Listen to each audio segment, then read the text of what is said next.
Chapter 543. Seeing the chopsticks that Long Fei-yi handed over, Han Yunqing blinked a few times and did not move. Han Yunqing did not take the chopsticks and Long Fei-yi did not rush her. The 10 dishes and 1 soup had just come out of the oven and were steaming hot. It was filled with the smell of vinegar. Very quickly, the air was filled with a sour smell. "Eat it while it's hot," Long Fei-yi said indifferently as if nothing had happened. "I'm already full downstairs." "How about Your Highness eat it yourself?" Han Yunqing said in a fawning manner. In the past, she would always call him Your Highness. She would only call him by his full name when she was serious or angry, but recently, she would often call him Your Highness when she felt guilty. "This king will eat it himself?" Long Fei-yi asked with interest. Han Yunqing maintained her faint smile, but her smile was filled with a guilty conscience and she did not dare answer. "Are you sure you don't want to eat?" Long Fei-yi asked again. Although his tone was indifferent, the threat in it did not lose to the smell of vinegar in the room.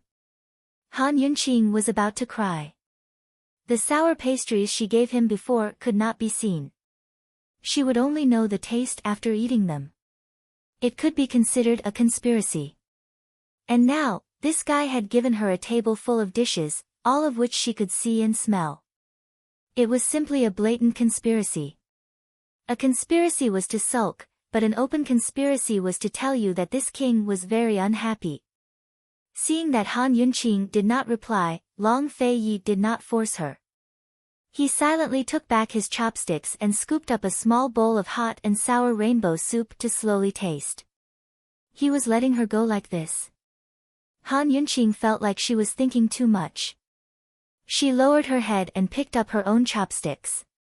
She liked sweet pastries and she liked the original Cantonese dishes. Facing the table full of vinegar, she did not know what to eat, so she randomly picked up the vinegar old hen closest to her. This vinegar old hen was not like the chicken soup Long Fei-yi had Mama Zhao make for her. It was stir-fried shredded chicken. If the vinegar smell was ignored, it looked quite good. Long Fei-yi glanced over and frowned, but didn't say anything. Han Yunqing picked up a piece of shredded chicken and sniffed it. She almost vomited. The sour smell could be described as strong. Long Fei-yi looked at it again. His handsome brow wrinkled tighter, but he still didn't make a sound. Han Yunqing's little face was sad. Although she was very unwilling, she still forced herself to eat the shredded chicken. It was fine when it first entered her mouth. Only her taste buds were protesting, but after a few bites, her teeth were protesting as well. The more Han Yunqing chewed, the more disgusted she felt. She felt that this was something that had gone bad. He really wanted to swallow it in one gulp and end all troubles, but he just couldn't force himself to do it. After swallowing it down his throat several times, he finally couldn't stand the taste and vomited it back out. Han Yunqing wanted to eat it with rice, but only then did she realize that there was no rice in the 10 dishes and a soup. Where's the promised food? Sob sob, at this moment, there was only one thought in her mind. She didn't want to vomit or cry, but Your Highness Duke of Qinxia knows her mistake. She looked at Long Fei-yi with a wronged expression, only to see that Long Fei-yi was also looking at her. His expression was very ugly. Han Yunqing accepted her fate and silently lowered her head. Unexpectedly, Long Fei-yi angrily said, "Why aren't you spitting it out?" "Stupid woman." Han Yunqing felt as if she had been pardoned. She quickly spat it out. Just as she was about to speak, Long Fei-yi had already poured a cup of warm water. He coldly ordered, "Rinse your mouth." The atmosphere was very serious. This guy clearly looked fierce, but Han Yunqing suddenly smiled. Her mouth was sour, but her heart was as sweet as honey. "Oh." She obediently rinsed her mouth. Long Fei-yi continued to stare at her with a frown, as if he was supervising her. It wasn't until Han Yunqing rinsed her mouth clean that he ladled a bowl of soup. Still in that cold and commanding tone, he said, "Drink it." Han Yunqing could only do as she was told. She had only taken a small sip when she suddenly looked at Long Feiyi. Her eyes instantly lit up. Heavens, how could it be so delicious? Han Yunqing finally took a closer look. She saw that the soup was sparkling and translucent. The 7 ingredients were distinctly colored: shredded crab meat, shredded egg, shredded lettuce, enoki mushroom, tofu, diced sausage, and diced radish. She took another sip. It was smooth and refreshing, and the soup was mellow. Although there was a peppery taste, it wasn't too strong and didn't cover up the fresh taste of the 7 ingredients. It could be said that it was slightly spicy in the sour, but the spiciness didn't cover up the freshness. How could there be such a delicious soup? She couldn't stop at all. Long Feiyi sat back down and continued to drink the soup silently. Han Yunqing suddenly realized. Why didn't she realize that Long Feiyi was drinking the soup? Wouldn't it be fine if she drank it with him? Why did she pick the vinegar old hen? She was so stupid that she wanted to cry. She looked at Long Fei and didn't know what to say. Long Feiyi rolled his eyes at her and said cold, "Aren't you going to drink it while it's hot?" Han Yunqing didn't say anything. She just stared at him. Her smile earlier was sour and sweet, but now she couldn't smile. Because her heart was palpitating. Why are you in a daze? Hurry up and drink it. Long Feiyi asked unhappily. It was such a cold day. She had to drink the soup while it was hot. Han Yunqing still looked at him and didn't say anything. Long Feiyi had had enough of her stupidity. His face was gloomy.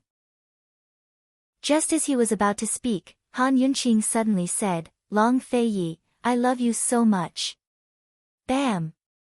The bowl in Long Feiyi's hand fell on the table, and the soup spilled all over the table. He hurriedly got up and coughed awkwardly to ease the awkwardness. Who knew that the bowl on the table would suddenly roll to the ground, breaking the silence in the room with a bam? Han Yunqing's lips curled upwards. Long Feiyi coughed repeatedly, obviously at a loss. Of course, this was only for a moment. He quickly sat down calmly. Han Yunqing looked at him and said, "Long Feiyi, I love you so much." It seemed like she was teasing him, but she was actually serious. His heart for the world was huge enough to conquer the entire continent. But his heart for her was very, very small. It was so small that he didn't even care about a bowl of soup, a piece of jewelry, a single movement, or a single word. "Long Feiyi, I love you so much." She looked into his deep eyes and insisted on an answer. His expression was still stern, but in the end he said, "Your lordship knew long ago." As he spoke, he placed the soup in front of her again. It was obvious that he wanted to gag her. How could someone as cold as her get used to such direct and passionate confessions? If Han Yunqing kept pushing him, he'd probably lose his composure again. How could it be so easy for the Duke of Qin to confess his love? Han Yunqing knew his personality better than anyone else. Since she hadn't been punished yet, she should have been secretly laughing long ago. She didn't dare to ask for a yard after getting an inch. She drank the delicious rainbow-colored soup with satisfaction. Very soon, a waiter arrived with rice. Chu Shifeng and Tang Li waited outside until they caught a whiff of the sourness in the room. They stared at each other for a long time before Tang Li spoke up. "How many months has it been?" Chu Shifeng did his best to remember. As far as he knew, these two masters were so busy that they didn't even have time to sleep. It wasn't very likely that they'd have time to make a baby. Moreover, His Highness Duke of Qin doted on his wife to no end. If she was pregnant, why would he allow esteemed Wang Fei to run around everywhere? That's not very likely, is it? Chu Shifeng replied. Then why is it so sour? Tang Li didn't understand. Chu Shifeng didn't understand either, so he did his best to recall. Finally, he remembered that His Highness Duke of Qin had kicked him viciously when he went to Jiangnan's Plum Blossom Sea that night. Could it be that night? Chu Shifeng muttered to himself. Which day? Tang Li didn't understand. As far as he knew, Long Feiyi couldn't possibly be expecting a child so soon. Han Yunqing was already a weak spot for him to worry about. Maybe it wasn't just that day. They stayed at the Plum Blossom Sea for a few days, Chu Shifeng muttered to himself. Thus, the two of them huddled together to discuss Han Yunqing's stomach and forgot to eat. Inside the room, Han Yunqing had long eaten her fill. Long Feiyi had returned to his usual self as if nothing had happened. Still, Han Yunqing would remember the taste of this seven-colored soup for the rest of her life. Long Feiyi would remember her words 3 times. Tomorrow, I'll talk to Wang Gong about the cooperation between Medicine City and Pill Fiend Pharmacy. I'll have Chu Shifeng send Mu Ling back to South Ning. Long Feiyi paused before saying, let's take a trip to Celestial Mountain. Han Yunqing was surprised. She assumed that Long Feiyi would follow her back to South Ning. Something happened at Celestial Mountain? She asked doubtfully. Actually, she'd been curious for a long time. If she guessed correctly, Duanmu Yao should still be there. Didn't I promise you before? It's just the right time to go up the mountain.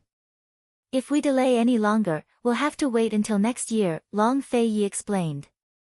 Celestial Mountain was located in the extreme northwest of Cloud Realm Continent, west of Western Zhou and Medical City.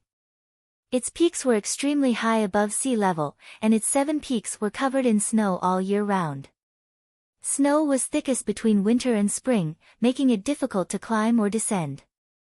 Even Celestial Mountain disciples wouldn't leave the mountain unless it was an emergency. Han Yunqing hadn't forgotten about the bet she'd made with Long Feiyi and tricked him. All right. We'll leave tomorrow, she agreed happily. She didn't force Long Feiyi to tell her about many things. It was fine as long as he was willing to tell her slowly. She should be able to see Long Feiyi's master on this trip to Celestial Mountain. Anyone who could teach Long Feiyi to be so skilled in martial arts was definitely worthy of respect. Han Yunqing was looking forward to meeting him. She sat closer and murmured, Long Feiyi, it looks like I have nothing to do with Western Qin's imperial clan. She'd always wanted to tell Long Feiyi about this, but Gu was present. It wasn't easy to bring it up, so she dragged it on until now. Her mother was from Medicine City, while her father was from the Poison Sect. Neither of them had anything to do with Western Qin. It looked like the Shadow Clan member had come for Lil Thing. Long Feiyi's hands tightened on the armrest, but Han Yunqing didn't notice. He nodded decisively.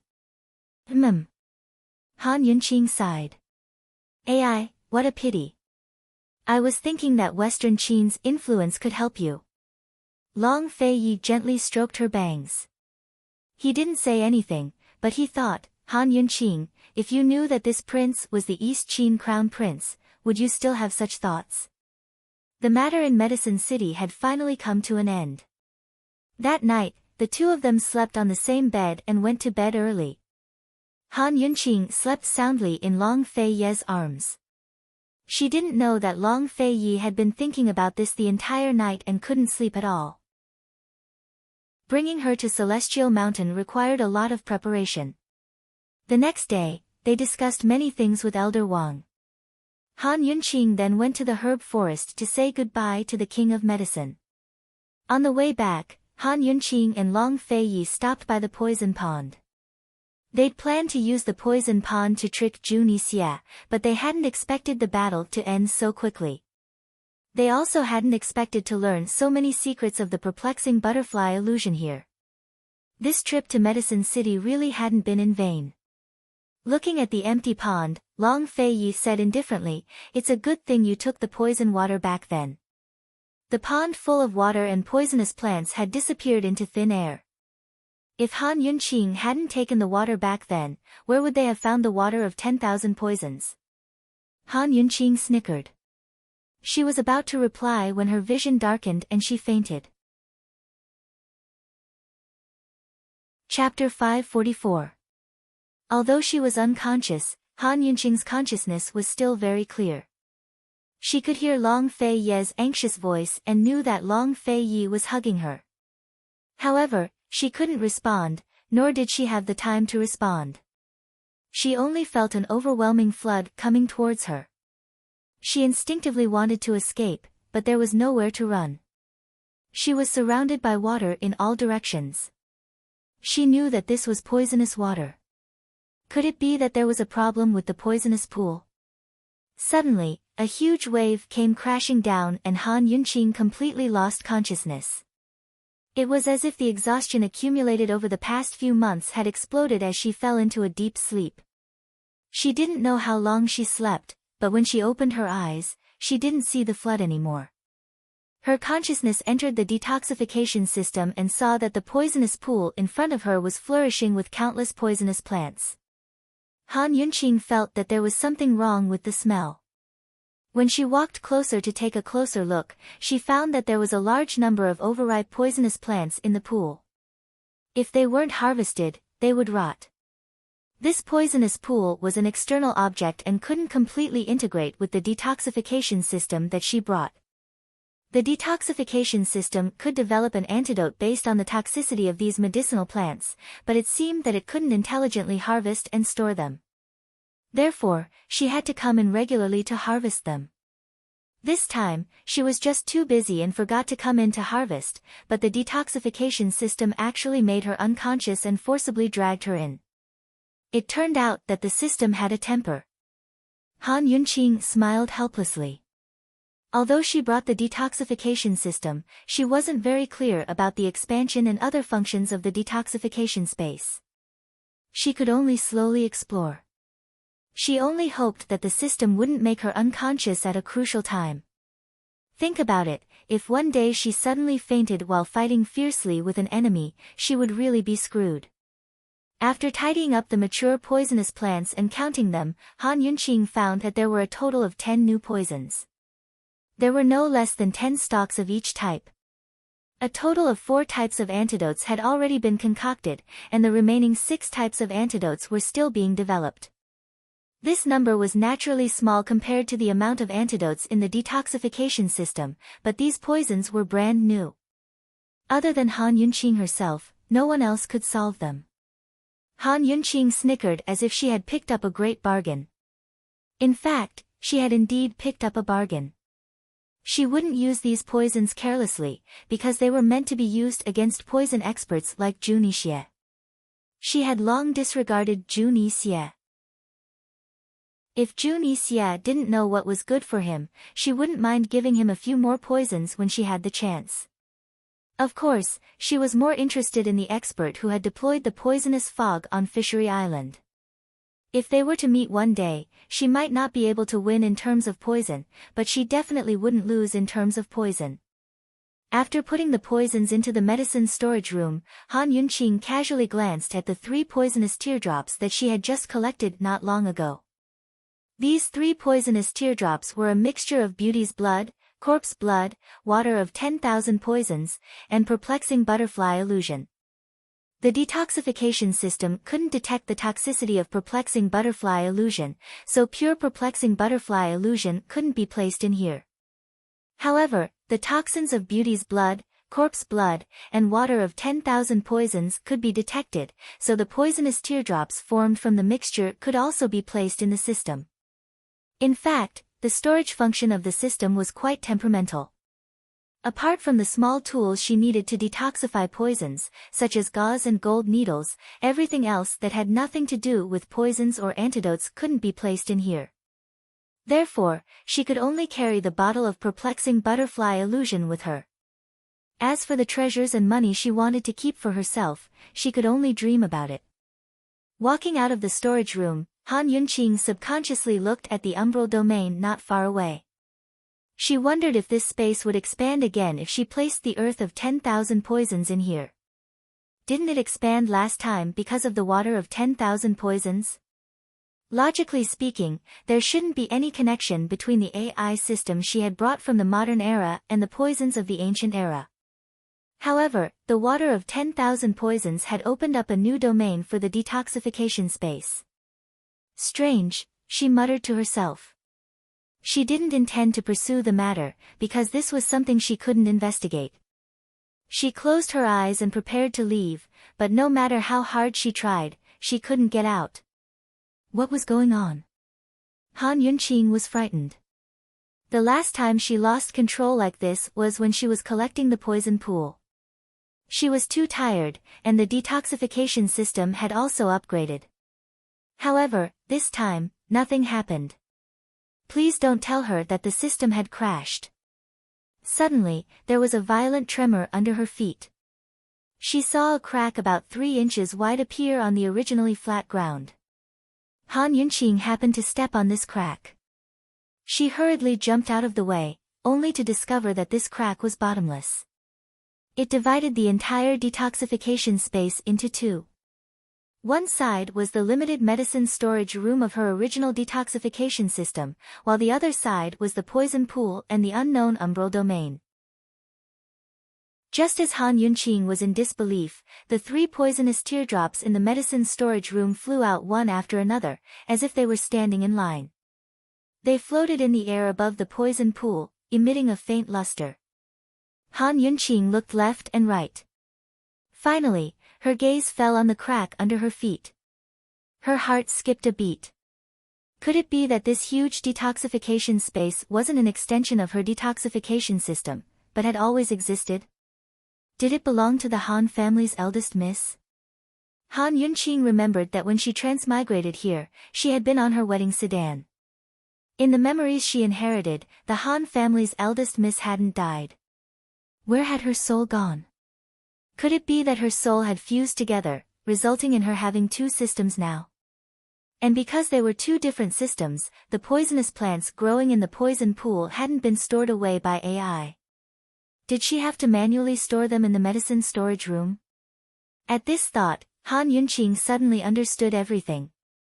She had brought an AI system with her from the modern era, equipped with a medicine storage space. Although this space could be expanded, she had no way to expand it without further research. On the other hand, the Han family's eldest miss had a pure poison storage space that she had unintentionally opened and expanded. Although the detoxification system and the poison storage space weren't completely merged, they didn't clash. They coexisted perfectly in her body. The Han family's eldest miss was worthy of being the poison sect's direct descendant. She actually had such a good thing. If not for the crack in the ground separating the detoxification system and the poison storage space, she probably wouldn't have been able to figure out what was going on. Now it seemed that the crack in the ground wasn't a split between the 2 systems, but a sign that the poison storage space had been fully opened. The detoxification system had all sorts of restrictions when it came to controlling poisons. If not for the system's records, it wouldn't have been able to analyze them or store them. Then what about this poison storage space? Could it store all kinds of poisons in the world, or were there restrictions as well? Han Yunqing closed her eyes and tried to control the poison storage space on her own. Very quickly, she summoned the perplexing butterfly illusion hidden in her sleeves. After all, the perplexing butterfly illusion had never been able to be stored in the detoxification space before. Right now, the perplexing butterfly illusion was hovering above the poison pool along with the 3 poisonous teardrops. Han Yunqing tried again. This time, she summoned an ordinary poison from her medical pouch, but she couldn't summon it into the poison storage space. She had no choice but to store it in the detoxification system instead. A complicated look flitted across Han Yunqing's eyes as she tried a few more times. In the end, she discovered that anything related to the perplexing butterfly illusion, such as the water of 10,000 poisons, Beauty's blood, and even the poison orchid, could be stored in the poison storage space. Anything unrelated to it, be it common poisons or rare poisons, couldn't be stored. Han Yunqing couldn't help but tremble in fear. The poison storage space was actually so closely connected to the perplexing butterfly illusion. Just how many secrets were hidden behind it? What did it mean that the one who obtained the perplexing butterfly illusion obtained the world? What did her body, the direct descendant of the poison sect, have to do with the perplexing butterfly illusion? Could it be that she was born for the perplexing butterfly illusion? As Han Yunqing pondered, her head began to hurt and she fainted again. Fully activating the poison storage space took up a lot of Han Yunqing's energy. By the time she woke up, a long time had passed. As soon as she opened her eyes, the first thing she saw was Long Fei Ye's face, the one she was most familiar with. Despite his obsession with cleanliness, he was now covered in stubble, but he didn't look unkempt at all. Instead, he looked more mature and manly. She'd only slept for a short while, so why did it feel like she hadn't seen him for so long? Han Yunqing stared at him in a daze. Subconsciously, she reached out to touch him. It was prickly and painful. Long Fei Yi, you've grown a beard. She muttered. Long Fei Yi stared blankly, but quickly recovered. He shouted, "Call Gu Beiyue and third elder in here." This damned woman had been unconscious for half a month while he'd done nothing but stand guard here. How could he not grow a beard? After she'd fainted, he'd stayed in Medicine City for a day before returning to Pill Fiend Pharmacy to find Gu Beiyue. At the same time, he'd sent someone to Medical City to invite third elder Shen as well. Before the two of them, who were guarding the door, could react, the little thing had already rushed in and jumped onto the bed to squeak. Scram! Long Fei Yi swept Lil Thing to one side with a wave of his hand.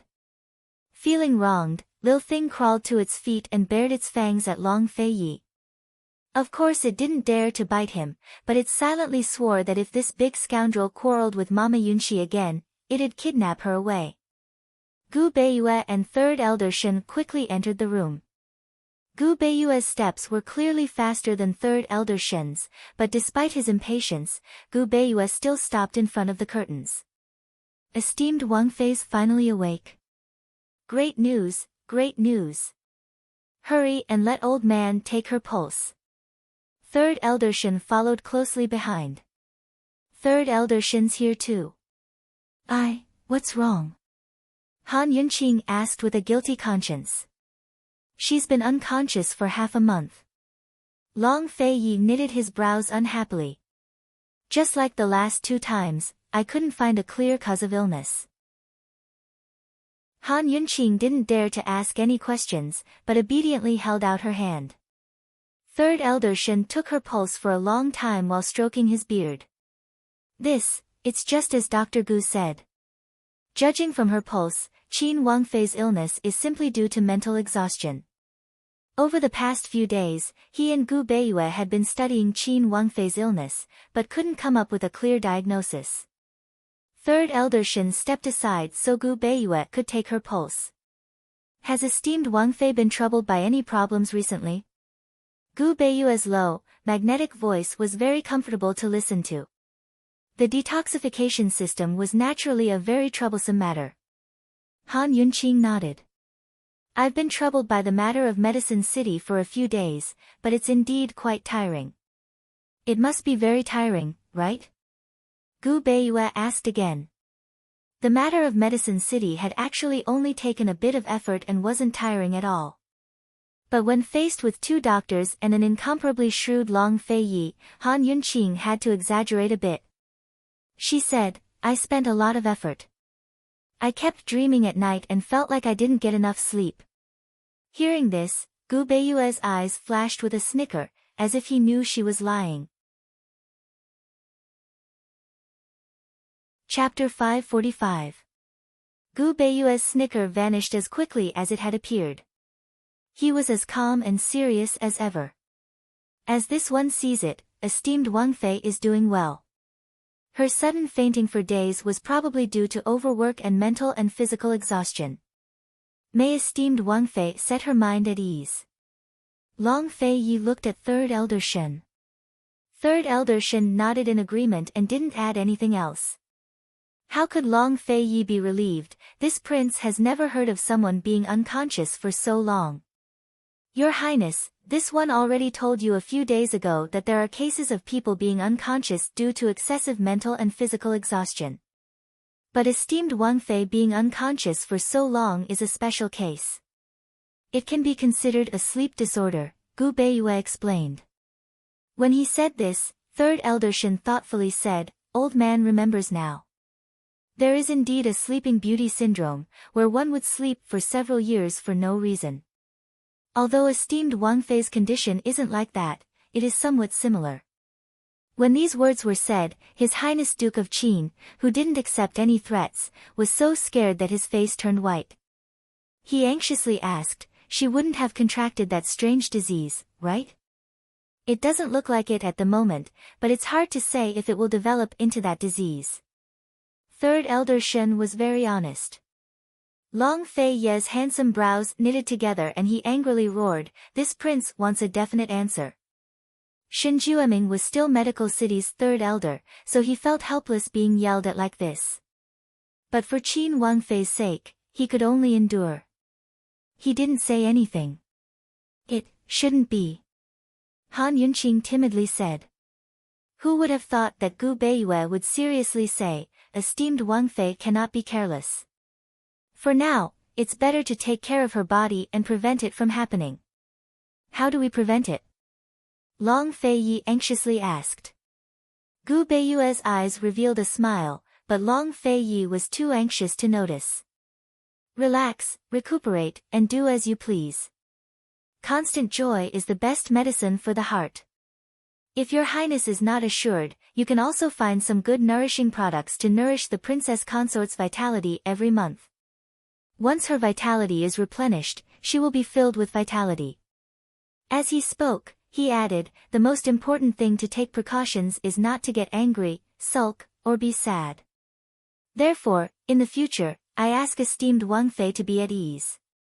Third Elder Shen didn't have a good idea either. He had to agree with what Gu Beiyue said, so he added, that's the only way. Long Fei Yi listened attentively and did not miss a single word. What are the suitable medicines? Please make a list. There are many suitable medicines, but they are not easy to get. The medicine Ghost Valley may not have them, Gu Beiyue said. List them all out. This prince will have the elders of Medicine City search for them. Long Fei Yi said. Thus, Gu Beiyue didn't hold back and listed out a pile of rare and precious ingredients. Third Elder Shen couldn't help but sigh in his heart at the sight. Gu Beiyue was really too ruthless. 80 to 90% of the ingredients he listed were unique and precious. What he meant by unique was that once eaten, there would never be a second one. As they were leaving, Third Elder Shen couldn't help but ask, Dr. Gu, the medicines you prescribed, aren't they a bit inappropriate? Although they are precious, their medicinal properties are the mildest. They are very suitable for esteemed Wang Fei. No matter how much she takes, it won't be a problem. Gu Beiyue said seriously. Old man means. Third Elder Shen lowered his voice, isn't it too much? Gu Beiyue gave Third Elder Shen an irrefutable answer. He said, Third Elder, no matter what, as long as esteemed Wang Fei is well, His Highness Duke of Qin won't be angry. Third Elder Shen recalled how he had just been yelled at and immediately nodded, that's true, that's true. Gu Beiyue looked back at the tightly shut door and laughed softly, a little self-deprecating and helpless. If he wanted to dote on her, he could only borrow Long Fei Ye's hands. It was said that when Gu Beiyue's prescription was sent to the Wang family in Medicine City, Elder Wang almost fell out of his chair. When it was sent to the elders, 4th elder and 7th elder looked at each other and almost cried. Inside the room, Han Yunqing almost cried when she saw the prescription. She knew that the days of messy old hen stew were coming soon. She couldn't help but suspect Gu Beiyue. Did that guy do it unintentionally or deliberately? What's on your mind? Has it always been there? Long Fei Ye's words pulled Han Yunqing back from her thoughts. Han Yunqing innocently shook her head, I'm just too tired. From today onwards you'll stay in Pill Fiend Pharmacy. Don't go anywhere and don't worry about anything, Long Fei Yi said. Then I'll be bored to death, Han Yunqing said, then weakly added, Gu Beiyue said I can't be bored, you. Long Fei Yi was speechless. Han Yunqing snickered. It didn't matter if Gu Beiyue had done it intentionally or unintentionally, she had profited. She couldn't help but laugh. Long Feiyi, don't make me angry in the future. The consequences are a little serious. However, Long Feiyi wasn't joking with her. He replied coldly, this prince will remember. Although he looked unhappy, he suddenly pulled her into his arms and hugged her tightly. Although he didn't say anything, Han Yunqing could feel his fear. Long Feiyi, so even you can feel fear. We met too late and fell in love even later. We've only been together for a few years. It wasn't easy to get close to you, so how could I bear to sleep forever? They were originally going to Celestial Mountain, but now that Han Yunqing had fallen asleep, they had to return to Pill Fiend Pharmacy. Even if they set off immediately today, they wouldn't be able to make it before the snow blocked the roads. If they wanted to go, they would have to wait until next summer at the earliest. Han Yunqing was a little depressed, but she quickly got over it. In any case, it was only a few months' time. They'd just taken over Medicine City, so the most important thing for her to do now was to take care of Pill Fiend Pharmacy. As for the poison sect's forbidden grounds, Han Yunqing didn't have the guts to go even if she wanted to. Long Feiyi wouldn't allow her to leave until she'd recuperated for at least half a month. As soon as esteemed Wang Fei was given the order to recuperate, Zhao Mama immediately set up a stove to stew an old hen with medicinal ingredients. Bailey Mingxiang also immediately returned from Pill Fiend Pharmacy to serve her. The next day, Long Feiyi had just left the house when Zhao Mama brought over a bowl of chicken soup with an ambiguous smile. Esteemed Wang Fei, hurry and drink it while it's hot. Han Yunqing didn't notice at first, but Bailey Mingxiang did. He asked in confusion, Zhao Mama, what are you smiling about? Zhao Mama didn't answer, but continued to laugh. Han Yunqing was puzzled as well. What's the good news? Tell us so we can all be happy together. Zhao Mama's laughter grew even more cheerful. Esteemed Wang Fei, you're already 3 months pregnant. Why didn't you tell us? Esteemed Wang Fei's pregnant? Bailey Mingxiang exclaimed. Han Yunqing finally understood and spat out a mouthful of chicken soup onto Zhao Mama's face. Who started that rumor? Zhao Mama grew alarmed. It's fake. Who told you? Han Yunqing was curious. Chu Shifeng. Zhao Mama quickly confessed. Han Yunqing was only curious at first, but grew angry at the name. Who told him? This old servant doesn't know, Zhao Mama said honestly. You're 3 months pregnant. How did you figure it out?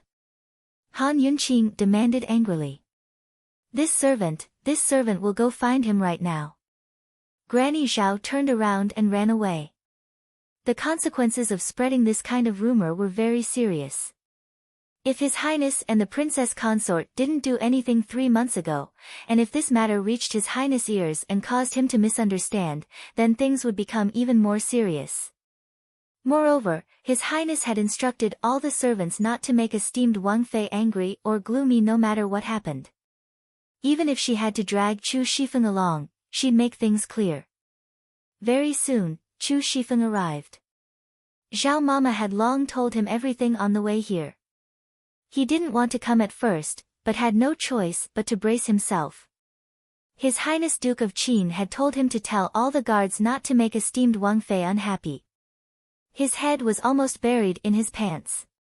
He'd never been so cowardly in his 20 years of life. 3 months? Han Yunqing arched a brow. Chu Shifeng didn't speak. Who told you? Han Yunqing asked again. If it was Tang Li, he'd definitely push the blame to Chu Shifeng, but Chu Shifeng didn't dare to frame Tang Li. He could only silently admit it. This subordinate misunderstood. How could you misunderstand for no reason? How could a misunderstanding last 3 months? Why didn't you say 4 months? Han Yunqing asked next. Chu Shifeng panicked and blurted out, 4 months ago, you were still arguing with His Highness. No. Before he could finish, Chu Shifeng shut up. He didn't dare to continue. He was the unluckiest one when it came to arguing between his mistress and his highness, wasn't he? Han Yunqing was shrewd in front of everyone except Long Fei Yi. She asked with interest, 3 months ago, His Highness and I should have been at Jiangnan's Plum Blossom Sea. Chu Shifeng gave a start at her words. His legs turned to jelly and he almost collapsed. If this woman found out what happened that night and that His Highness was sitting on the roof, Chu Shifeng didn't dare to think any further and fell to his knees. Esteemed Wang Fei, have mercy. This subordinate deserves to die. This subordinate shouldn't have let his imagination run wild. Why did you let your imagination run wild for no reason? Han Yunqing asked next. Chu Shifeng hastened to reply. That day in Medicine City, His Highness ordered a table of vinegar and pickled vegetables. This subordinate thought esteemed Wang Fei was pregnant and had a bad appetite. Don't they say it's easy to lose your appetite in the 3rd month of pregnancy? That's why this subordinate made wild guesses. Zhao Mama and Bailey Mingxiang both laughed at his words. Bailey Mingxiang said, Esteemed Wang Fei, just spare him. It's not easy for a man like him to know such things. Zhao Mama coaxed as well. Esteemed Wang Fei, he only told this old servant in secret. Out of consideration for his good intentions, you should spare him this once. Han Yunqing was still thinking things over when Su Xiaoyu arrived. Esteemed Wang Fei, Mu Ling, requests an audience. Han Yunqing didn't argue with Chu Shifeng and let him go.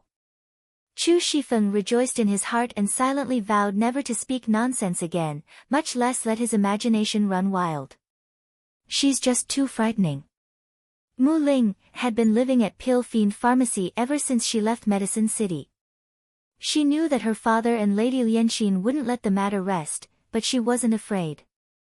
The Mu clan had suffered such a tragic fate that they probably wouldn't be able to find trouble for her anytime soon. As soon as she entered the room, she saw that Han Yunqing was still in good spirits. Have you slept enough? She asked impatiently. Impudent. Why aren't you greeting esteemed Wang Fei when you see her? Su Xiaoyu put her hands on her hips like a little housekeeper. Mu Ling ignored her and sat down across from Han Yunqing. She handed her a pill and said, Here's a thank you. Take it before you sleep and it'll stabilize your vitality.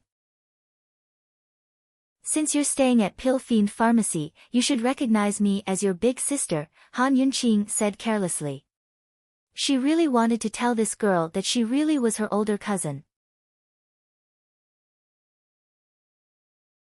Chapter 546. After all, this matter involved the secret of her birth and the poison sect. Han Yunqing wanted to tell her, but she had no choice but to drop the subject. Mu Ling's heart warmed, but she didn't let it show on her face. She said disdainfully, This lady has plenty of older sisters. You're not the only one. Mu Ling mocked herself as she said this. She did have plenty of older sisters, but which one of them actually treated her as a younger sister? Han Yunqing knew that Mu Ling wouldn't agree, so she brushed it off with a smile. However, Su Xiaoyu couldn't stand it and shouted, You don't know what's good for you. Who do you think you are? Mu Ling looked at Su Xiaoyu with disdain and snorted, Damned servant, you're too talkative. Su Xiaoyu grew even angrier and wanted to retort, but Mu Ling lectured her, Don't think that I don't know that you secretly concoct medicine at the counter every night. Pill Fiend Pharmacy has its own rules. You can learn from them, but you have to pay for the ingredients you use. Dispose of the ingredients you've used and don't put them back in the original cabinet. We're buying high-quality ingredients, not second-hand goods. Besides Lil Thing, no one else knew that Su Xiaoyu was secretly learning how to concoct medicine every night. After being exposed and humiliated by Mu Ling in front of everyone, Su Xiaoyu's face turned red. She flew into a rage out of humiliation. You. However, she couldn't refute it no matter how angry she was. Mu Ling was speaking the truth, and Mu Ling had the right to lecture her like this. After His Highness Duke of Qin returned from Medicine City, he'd announced that Mu Ling was Pill Fiend Pharmacy's head pharmacist and was in charge of all the ingredients. What about me? If you want to stay in Pill Fiend Pharmacy, you'd better obey the rules. You're not allowed to come to Pill Fiend Pharmacy for 3 days. Reflect on your actions. If I find out that you're at the counter at night again, I'll make sure you never set foot in Pill Fiend Pharmacy again.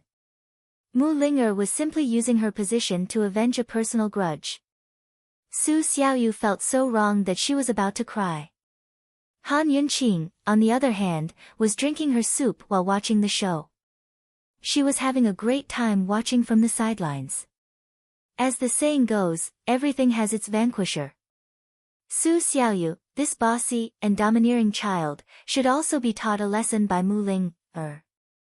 Bailey Mingxiang hesitated for a moment before he finally said, Miss Ling, little Yu is also very eager to learn.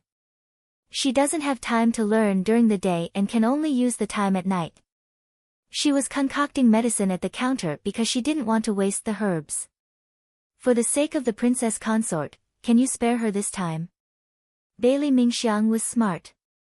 After she said that, Mu Linger had to give her face, and Han Yunqing also had to speak up. All right, you won't be punished for 3 days. Just hand over this month's salary to Pill Fiend Pharmacy's accountant, Han Yunqing said indifferently. Mu Linger didn't pursue the matter. If Su Xiaoyu hadn't provoked her, she wouldn't have bothered with her at all. After the matter of calling her big sister was interrupted, Han Yunqing and Mu Linger didn't bring it up again. Instead, they avoided the awkwardness of arguing. Mu Linger had actually only come to see Han Yunqing. That woman had been unconscious for Long Fei Yi, so who would dare to come see her? Seeing that Han Yunqing was fine, she prepared to leave. Han Yunqing called out, Wait, I also have to go to Pill Fiend Pharmacy. Let's go together. Mu Linger didn't say anything and waited for Han Yunqing to finish tidying up before leaving.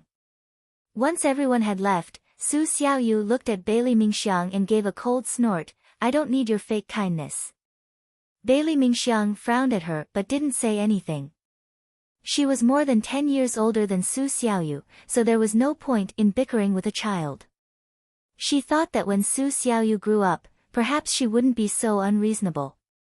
Just as she was about to leave, Su Xiaoyu suddenly said, Since His Highness Duke of Qin has returned, are you going to stay by esteemed Wang Fei's side and refuse to leave?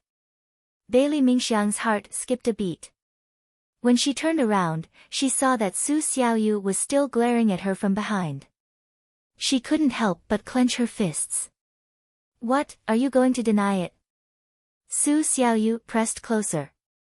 For the first time in her life, Bailey Mingxiang had the urge to hit someone, but she forced herself to endure it and turned to leave. She was angry and humiliated, but in the end, she still felt a little guilty. That was why she couldn't confidently deny it. If feelings could be controlled, how could they be called feelings? Would she ever be redeemed in this life? Han Yunqing and Mu Ling rode the same carriage to Pill Fiend Pharmacy. She didn't say anything the entire way, and Mu Ling was also very quiet. But just as they were about to get off the carriage, Mu Ling couldn't help but ask, Where did he go? When she was released from prison, Chi brother didn't go to pick her up. She was already at Pill Fiend Pharmacy, but Chi brother was still nowhere to be seen. She didn't dare to ask about the Long Fei Yi, and Han Yunqing was still unconscious. She had waited bitterly for half a month. Han Yunqing pretended not to hear and got off the carriage. Mu Ling was anxious, but she didn't dare to continue asking. Fortunately, Han Yunqing still answered before she got off the carriage. He went to take care of business. He'll be back in a few days. Gu had already said that he was very familiar with the poison sect's forbidden grounds. Moreover, she'd reminded him of many things, so it should be easy to get the 10,000 poisons. Mu Ling's heart bloomed with joy as the sun shone brightly in her eyes. She quickly got to work and organized Pill Fiend Pharmacy's medicinal storehouses. She even took the initiative to instruct a few of the pharmacists in the shop. Han Yunqing spent a few days with Gu Beiyue and Mu Ling to discuss the opening of new branches of Pill Fiend Pharmacy. In the end, they decided to open Pill Fiend Pharmacy in all of Cloud Realm Continent's famous cities and prefectures within 3 months. Previously, they'd only opened one branch because they considered the monotonous supply of medicinal ingredients. Now that Pill Fiend Pharmacy was connected to Medicine City, they didn't have to worry about a lack of supplies. Han Yunqing proposed that Pill Fiend Pharmacy be split into 2 types, the premium and ordinary shops. One would only sell Pill Fiend Pharmacy's ingredients and high-end, while the other would sell Medicine City's ingredients. The goal was to dominate all of Cloud Realm Continent's medicinal ingredients market within 3 years. Mu Ling had no idea that Long Fei Yi had only given Medicine City's Wang clan a year's time to stop all business between Cloud Realm Trade Consortium and Medicine City. She was very serious. Han Yunqing, 3 years is impossible. Gu Beiyue smiled. This one still has the confidence to do so, as long as Medicine City's supply of medicinal ingredients doesn't stop. Mu Ling, how about we make a bet? Han Yunqing grinned. Mu Ling, wasn't an idiot. After being tricked once, she wouldn't fall for it a second time. She was very guarded against Han Yunqing, especially when Han Yunqing said the word, bet. Since Dr. Gu's so confident, I won't pour cold water on you guys, she said lazily. It had to be said that things really did get done quickly with money. With the help of Long Fei Ye's funds, Han Yunqing was able to buy land, shops, renovate, and hire people without a hitch. Within a month, all 20 Pill Fiend Pharmacy chain stores were opened. 10 of them were boutiques, while the other 10 were ordinary shops. Han Yunqing introduced a membership system for the boutiques and a big promotion for the ordinary shops. It could be said that she played with the modern chain stores and made the already famous Pill Fiend Pharmacy even more popular. Cloud Realm Trade Consortium even sent representatives to Medicine City to discuss their cooperation. They kept giving up their profits in the hopes of signing exclusive agreements with Medicine City. The so-called exclusivity agreement meant that once Medicine City signed with Cloud Realm Trade Consortium, they couldn't sign with anyone else. Naturally, Medicine City wouldn't sign such an agreement. The Council of Elders refused with the excuse that they'd yet to elect their members. Cloud Realm Trade Consortium had no idea how to punish Ouyang Ningnua, but he seemed to have vanished into thin air during this time. There was no news of him at all. As for Jun Yixia, he spent a month investigating the 100 Poisons sect before finally discovering Ouyang Ningnua's spy. As for how much Ouyang Ningnua knew about the sect, Jun Yixia couldn't find out. In the end, the spy bit his own tongue and committed suicide. When his master Bai Qingyan investigated the matter, Jun Yixia was severely punished. When he returned to Northernly, the Northern Dynasty's emperors actually refused to see him. After being banned from both Medical and Medicine City, the Northern Dynasty's emperors couldn't deal with the objections of the civil and military officials in court and the imperial clan even if they wanted to protect him. Northernly was very strong, but they didn't dare to offend Medical and Medicine City. Jun Yixia knew that the friendship between his master Bai Yanqing and the Northern Dynasty's emperors, as well as the influence Jun Yixia had built up in Northernly over the past few years, meant that the imperial clan wouldn't really turn on him. However, they still had to put on a show. He knelt in front of the imperial study for 5 days and 5 nights before the Northern Dynasty's emperors finally met him.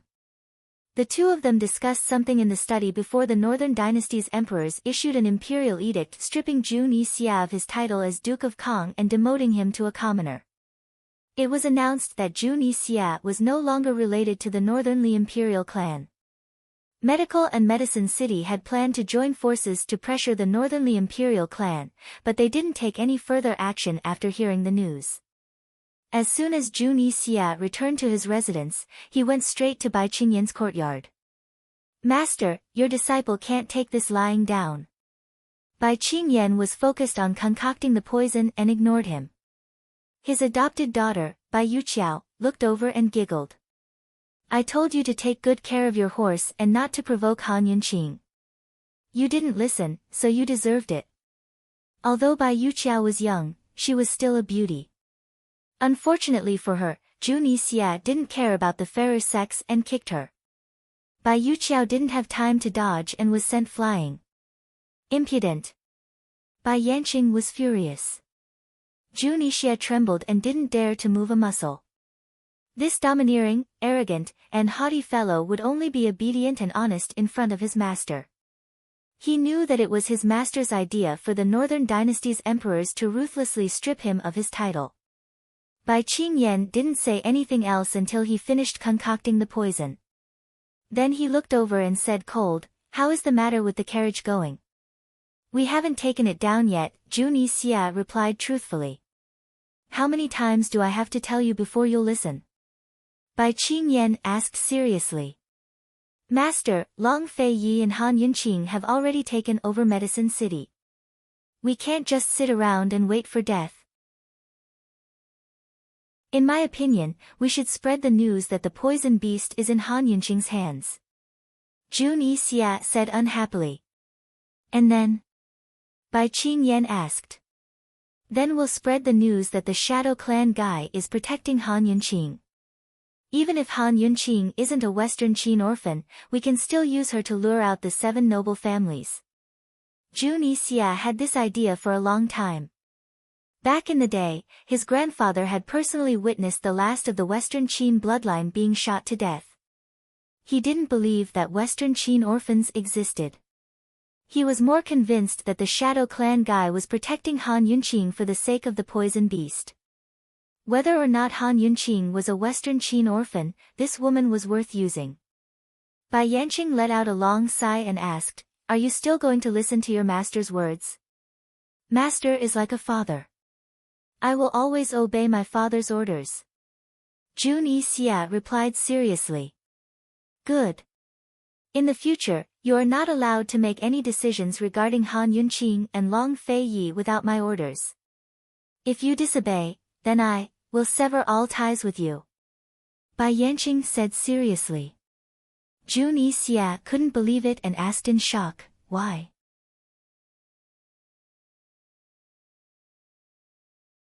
Chapter 547.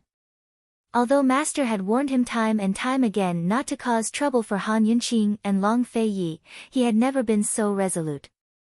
Jun Yixia looked at Bai Yanqing in disbelief, waiting for an answer. "Why?" Bai Yanqing was completely focused on handling the small plates of poison on the table, as if he didn't hear Jun Yixia's question. Jun Yixia waited for a long time. He wanted to ask again, but he didn't dare. He knew his master's temper since he was young. It was useless to ask more. He lowered his head, bowed, and turned to leave. However, Bai Yanqing opened his mouth and asked calmly, "Little Xia, would master harm you?" Jun Yixia turned around abruptly and saw that his master was still focused on handling the poison and didn't look at him. However, an indescribable feeling welled up in his heart. It had been so many years, and it was rare for his master to call him by his nickname. He stood there for a long time and looked at him for a long time. He didn't seem like the arrogant and merciless Duke of Kong at all. Instead, he seemed like a child who was easy to coax. This disciple obeys master's orders. He bowed respectfully again and turned to leave. He had listened to his master's words since he was young. Everything he had today was planned for him by his master. Of course, his master wouldn't harm him. He would let Long Fei Yi and Han Yunqing live happily for a while. He believed that when he had complete control of Northernly, his master would definitely take action. Not long after Jun Yixia left, Bai Yuqiao climbed up from the grass and returned to Bai Yanqing's side. She found that the poison that her master had been playing with had all disappeared. In its place was a type of blood with a strange aura. Bai Yuqiao knew that this blood was taken from her senior brother by her master. Master had told senior brother long ago that there was nothing special about this blood. It was just the blood of a poisoned fish. However, during this period of time, she had seen her master studying the poison in this blood more than once. It was only after she came to Northernly that she found out that her master had been hiding something from her senior brother. Just as Bai Yuqiao was feeling suspicious, he inadvertently turned around and met Bai Yanqing's sharp eyes. Bai Yuqiao hurriedly retreated and knelt down. Master, Bai Yuqiao didn't see anything. Although Bai Yuqiao was young, she was naturally intelligent and quick-witted. In addition, she had served Bai Yanqing for so many years, so she could understand any of Bai Yanqing's expressions. Bai Yanqing just glanced at her and said nothing. It was precisely this kind of indifferent attitude that confused the smart Bai Yuqiao. She stood up silently. Like Bai Yanqing, she acted as if nothing had happened and waited quietly by the side. Still, she couldn't help but pray silently in her heart. Master, Master. Senior brother treats you like a father and listens to your words. You mustn't harm him. Northern Li's Duke of Kong had been removed from his position and expelled from the imperial clan. News of this set off a storm in the imperial court as people scrambled for power and profit, adding insult to injury. Betrayals in Jun Yixie's camp were a daily occurrence, but only the stupid would actually participate. The truly intelligent ones knew that the Northern Dynasty's emperors were only putting on a show for medical and medicine city. Jun Yixie still held Northern Li's most important assets in his hands, the horse farms and snow mountains. Long Fei Yi and Han Yunqing had taken over Medicine City and caused a storm in Northern Li's imperial court. All of Cloud Realm Continent's powers were talking about this with great relish. Even Tianan City and Western Liang City were paying close attention. In Tianan City, Long Tianma had wanted more than once to personally head south and invite the Duke of Qin to join forces against Western Liang and Western Zhou. Unfortunately, General Mu and Mu Qinggu both objected. Your Majesty, the Duke of Qin won't come, Mu Qinggu was certain. Even if he doesn't want to come, we have to find a way to make him come. Long Tianma was clearly irritable. Now that he's even taken over Medicine City, all of Cloud Realm Continent's southern regions are under his control. If we don't invite him now, then when? General Mu finally broke into a cold laugh. Your Majesty, if the Duke of Qin wanted to come, he would have done so long ago. Why wait until you invited him? As this old official sees it, Your Majesty should keep an eye on Western Liang instead of worrying about the Duke of Qin. I heard that Empress Chu's belly is already 3 months old. Using Chu Qingga's belly to deal with the Chu clan was much easier than targeting the Duke of Qin. Hearing General Mu's reminder, Long Tianma's restless heart finally calmed down. Emperor Tianhui's illness had long been beyond cure. As long as Chu Qingga didn't give birth to a prince, the Chu clan would have no chance at all. As for the adult princes in Western Liang, Long Tianma didn't care about them at all. Long Tianma looked at General Mu seriously and murmured, Zhen knows what to do. It was unclear what Long Tianma was planning, but Emperor Tianhui's illness was getting worse by the day in Tianliang City. Meanwhile, Chu Qingga's baby was already 3 months old. As soon as she found out she was pregnant, Chu Qingga's first thought was to kill the father, but Chu Tianin stopped her. No matter whether she was pregnant with a boy or a girl, the child would definitely be a boy. Chu Tianin had already prepared everything. Even so, Emperor Tianhui couldn't die, because there were still 4 other imperial princes in Western Liang. All of them coveted the throne and wanted Emperor Tianhui's life even more than Chu Tianin. If Emperor Tianhui died before Chu Qingga's child was born, then there was no way the throne would fall to his unborn child. Thus, Chu Qingga not only had to think of ways to stabilize Emperor Tianhui's condition, but also guard against the 4 imperial princes' schemes. Chu Qingga had been bitterly enduring this entire time, but when she heard that Han Yunqing had stolen all the limelight in Medicine City and that His Highness Duke of Qin, who hadn't been invited, had personally come to Medicine City to pick up Han Yunqing, her heart was filled with uncontrollable jealousy. Why was she suffering in hell while Han Yunqing stayed by Long Fei Ye's side? She wasn't any worse than Han Yunqing to begin with. She'd been working hard all this time, but why couldn't she catch up to Han Yunqing? She couldn't accept it. She believed that all she lacked was a bit of luck and opportunity. Like a madwoman, she couldn't wait to take revenge. Today, she took advantage of Chu Tiannin's absence and ignored the protests of her trusted aides to leave the palace and visit her father at the Chu clan's estate in western Liang. As soon as she entered the study, Chu Qingge fell to her knees. "Father, please agree to daughter's request. Otherwise, daughter will never give birth to the child in my womb." Great General Chu was both surprised and angry. "Who allowed you to come?" Unexpectedly, Chu Qingge took out a dagger from her sleeve and held it against her belly. "Father, please agree to daughter's request." Great General Chu was stunned. He knew that this daughter of his was proud and arrogant, but he never expected her to be so cruel as to threaten him with the child in her womb. Seeing the ruthlessness in his daughter's eyes, Great General Chu's eyes flickered with worry. He was afraid that if he pushed this girl too far, everything the Chu clan had painstakingly built up in western Liang would be destroyed in a single day. "Fine. What do you want father to agree to?" Great General Chu asked. "Destroy Han Yunqing." Chu Qingge spoke word by word. She knew that her father and brother wanted to rule the world. Once the child in her womb ascended to the throne, they'd be the true rulers behind the curtains. Then she'd be nothing more than a puppet. Thus, she had to make things clear first. A complicated look flickered past Great General Chu's eyes. He was more or less disappointed with Han Yunqing. After all, he'd been looking forward to her arrival. "Father, please agree to my request." Chu Qingge was moved beyond words. "Han Yunqing is Long Fei Ye's wings. Don't you worry, when the Chu clan truly becomes enemies with the Duke of Qin, we'll break his wings first." Great General Chu was certain. "I want everything related to Han Yunqing to be under my control." Chu Qingge made her demands clear. "You." Great General Chu was furious. "You're simply making trouble." Chu Qingge didn't speak. Instead, her dagger pierced through her clothes.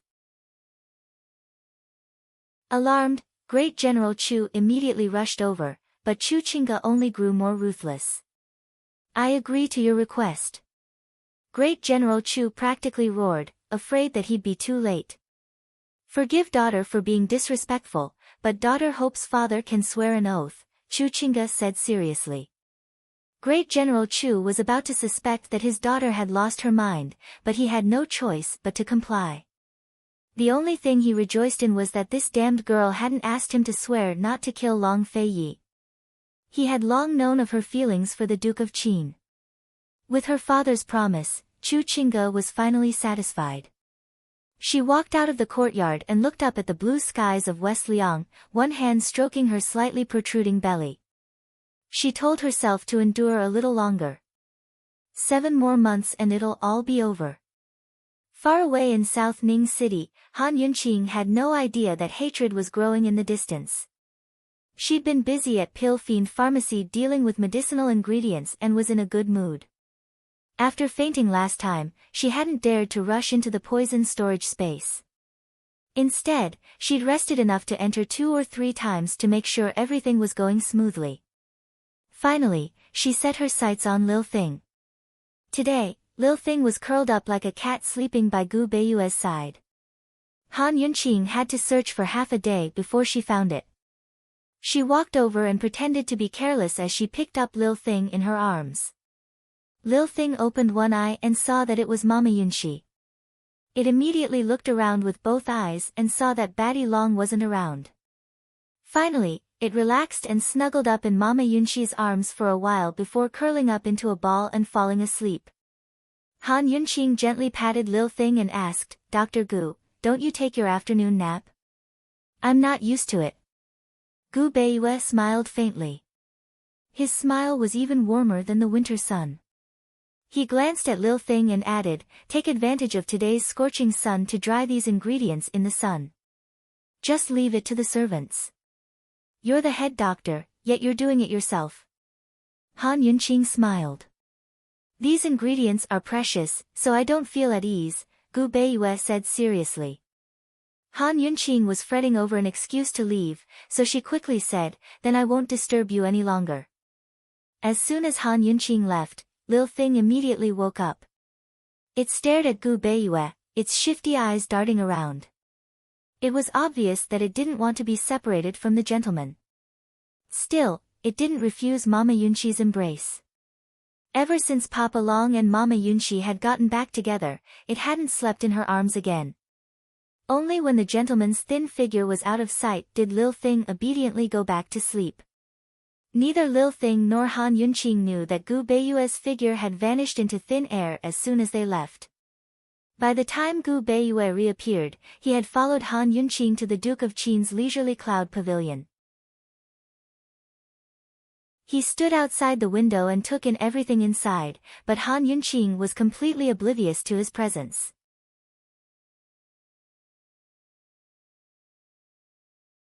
Chapter 548. Han Yunqing hugged Lil Thing as she sat in the study, taking a few deep breaths before slowly closing her eyes. The detox system couldn't take in living things like this, so she used the poison storage space instead.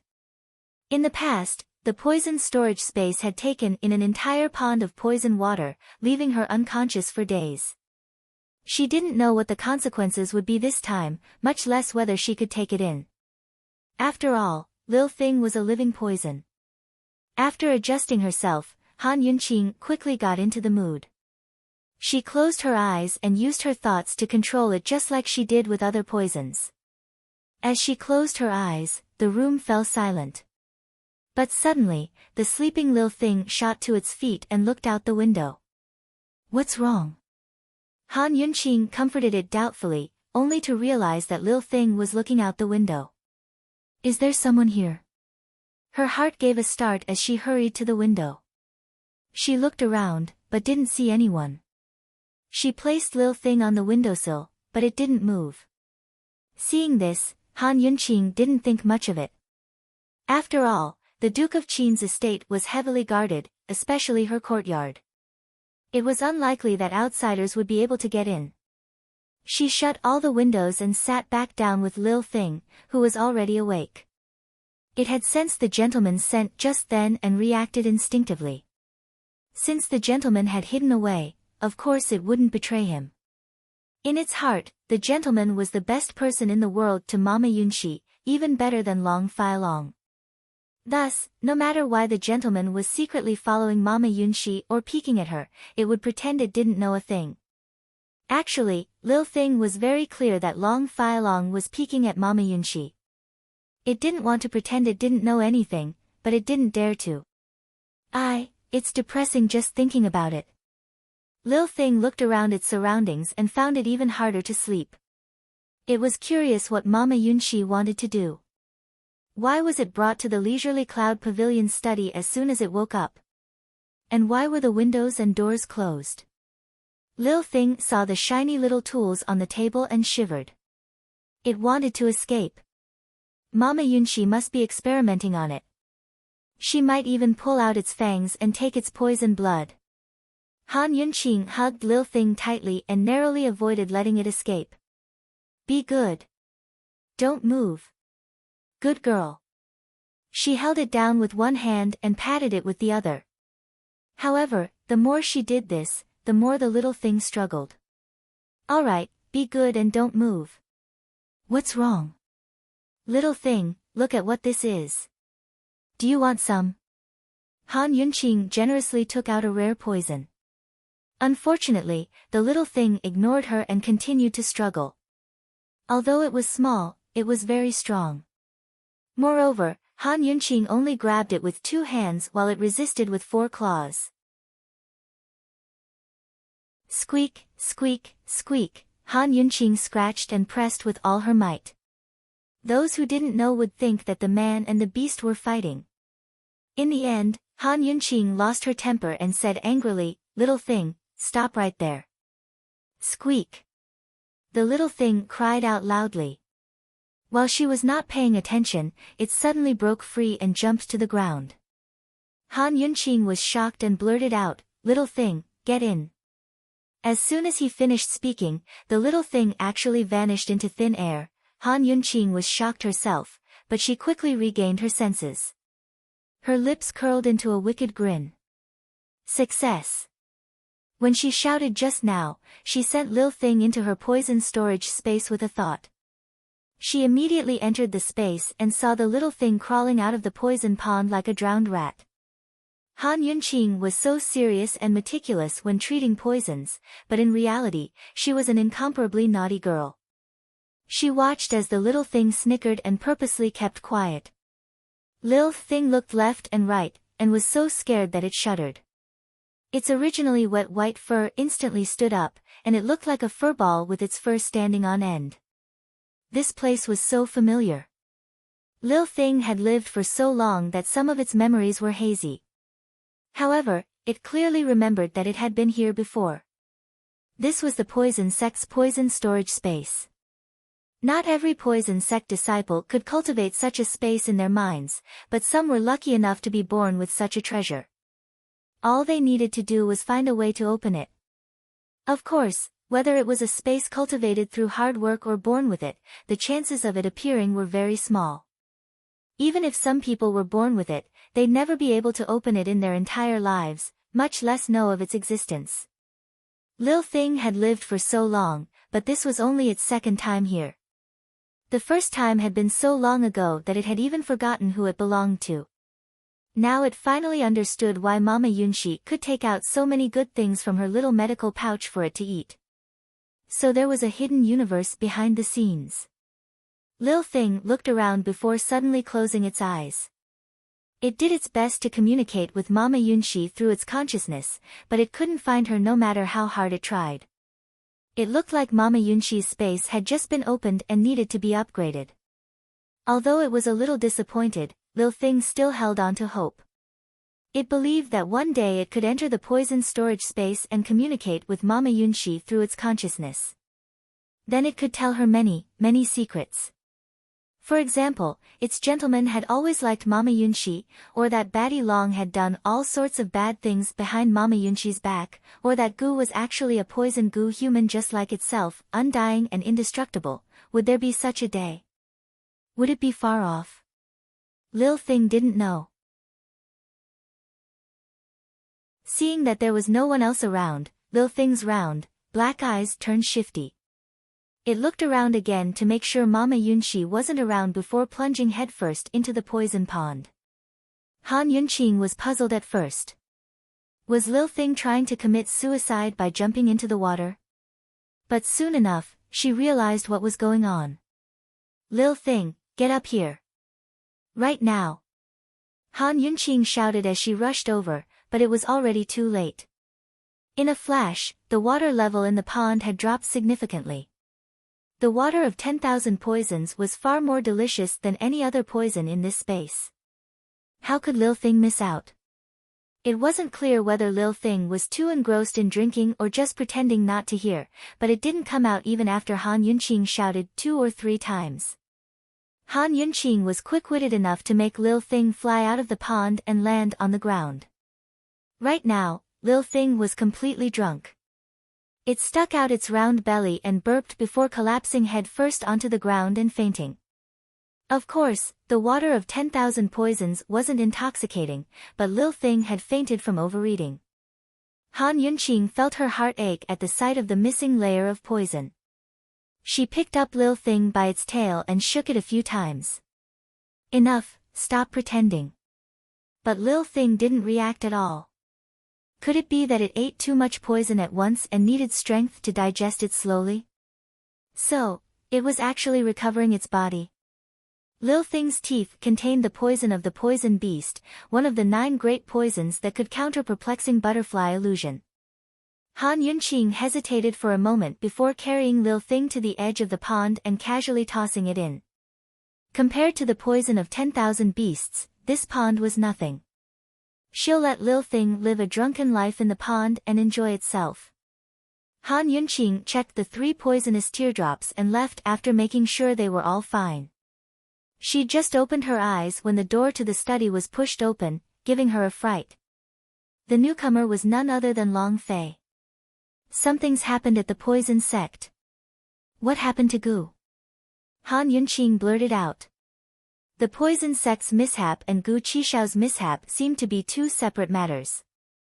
Long Fei's eyes flashed with indignation, but it quickly disappeared. Han Yunqing asked anxiously, "What's going on? Did something happen? Someone wants to destroy the earth of 10,000 poisons. The situation is urgent and he's afraid he can't stop them, so he wants us to hurry over," Long Fei replied.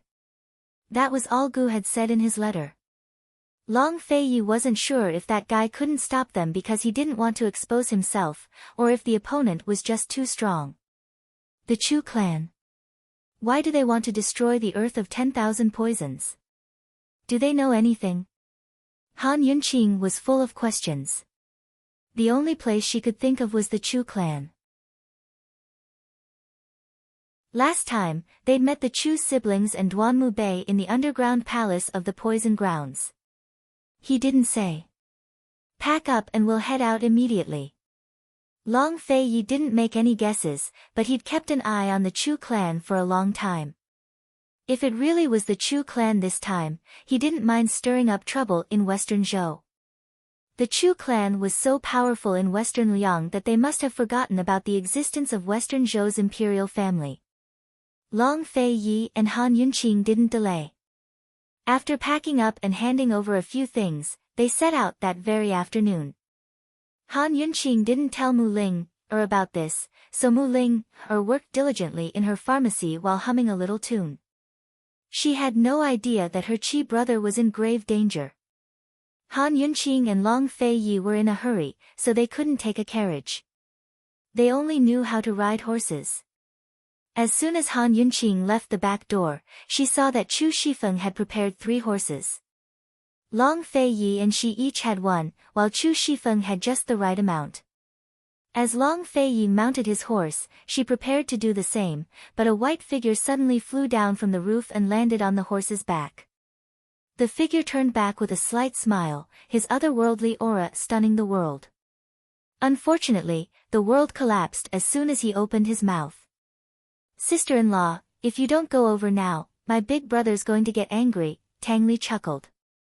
This horse was his. Han Yunqing didn't have time to banter with Tang Li. She looked back at Long Fei and saw that Long Fei's saddle was for 2 people. She obediently walked over. Long Fei's face was expressionless. He didn't say a word as he pulled Han Yunqing up. But as soon as she steadied herself, his large hands circled around her waist. So tight, so tight.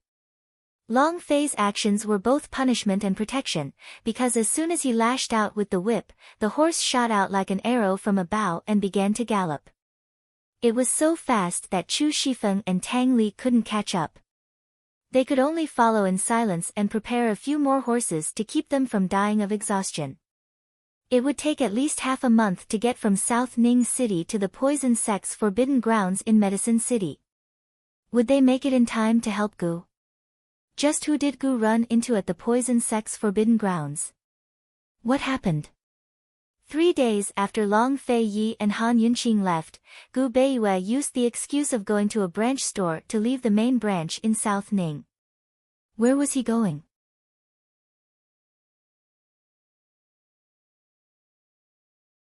Chapter 549. The Poison Sect's Forbidden Grounds, the underground palace of the Poison Storehouse. Gu had already gotten his hands on the earth of 10,000 poisons, but just as he was about to leave, a giant tongue of fire suddenly shot out from the secret passage and forced him to retreat to the cliff. Someone had clearly set the fire on purpose to cut off his escape route.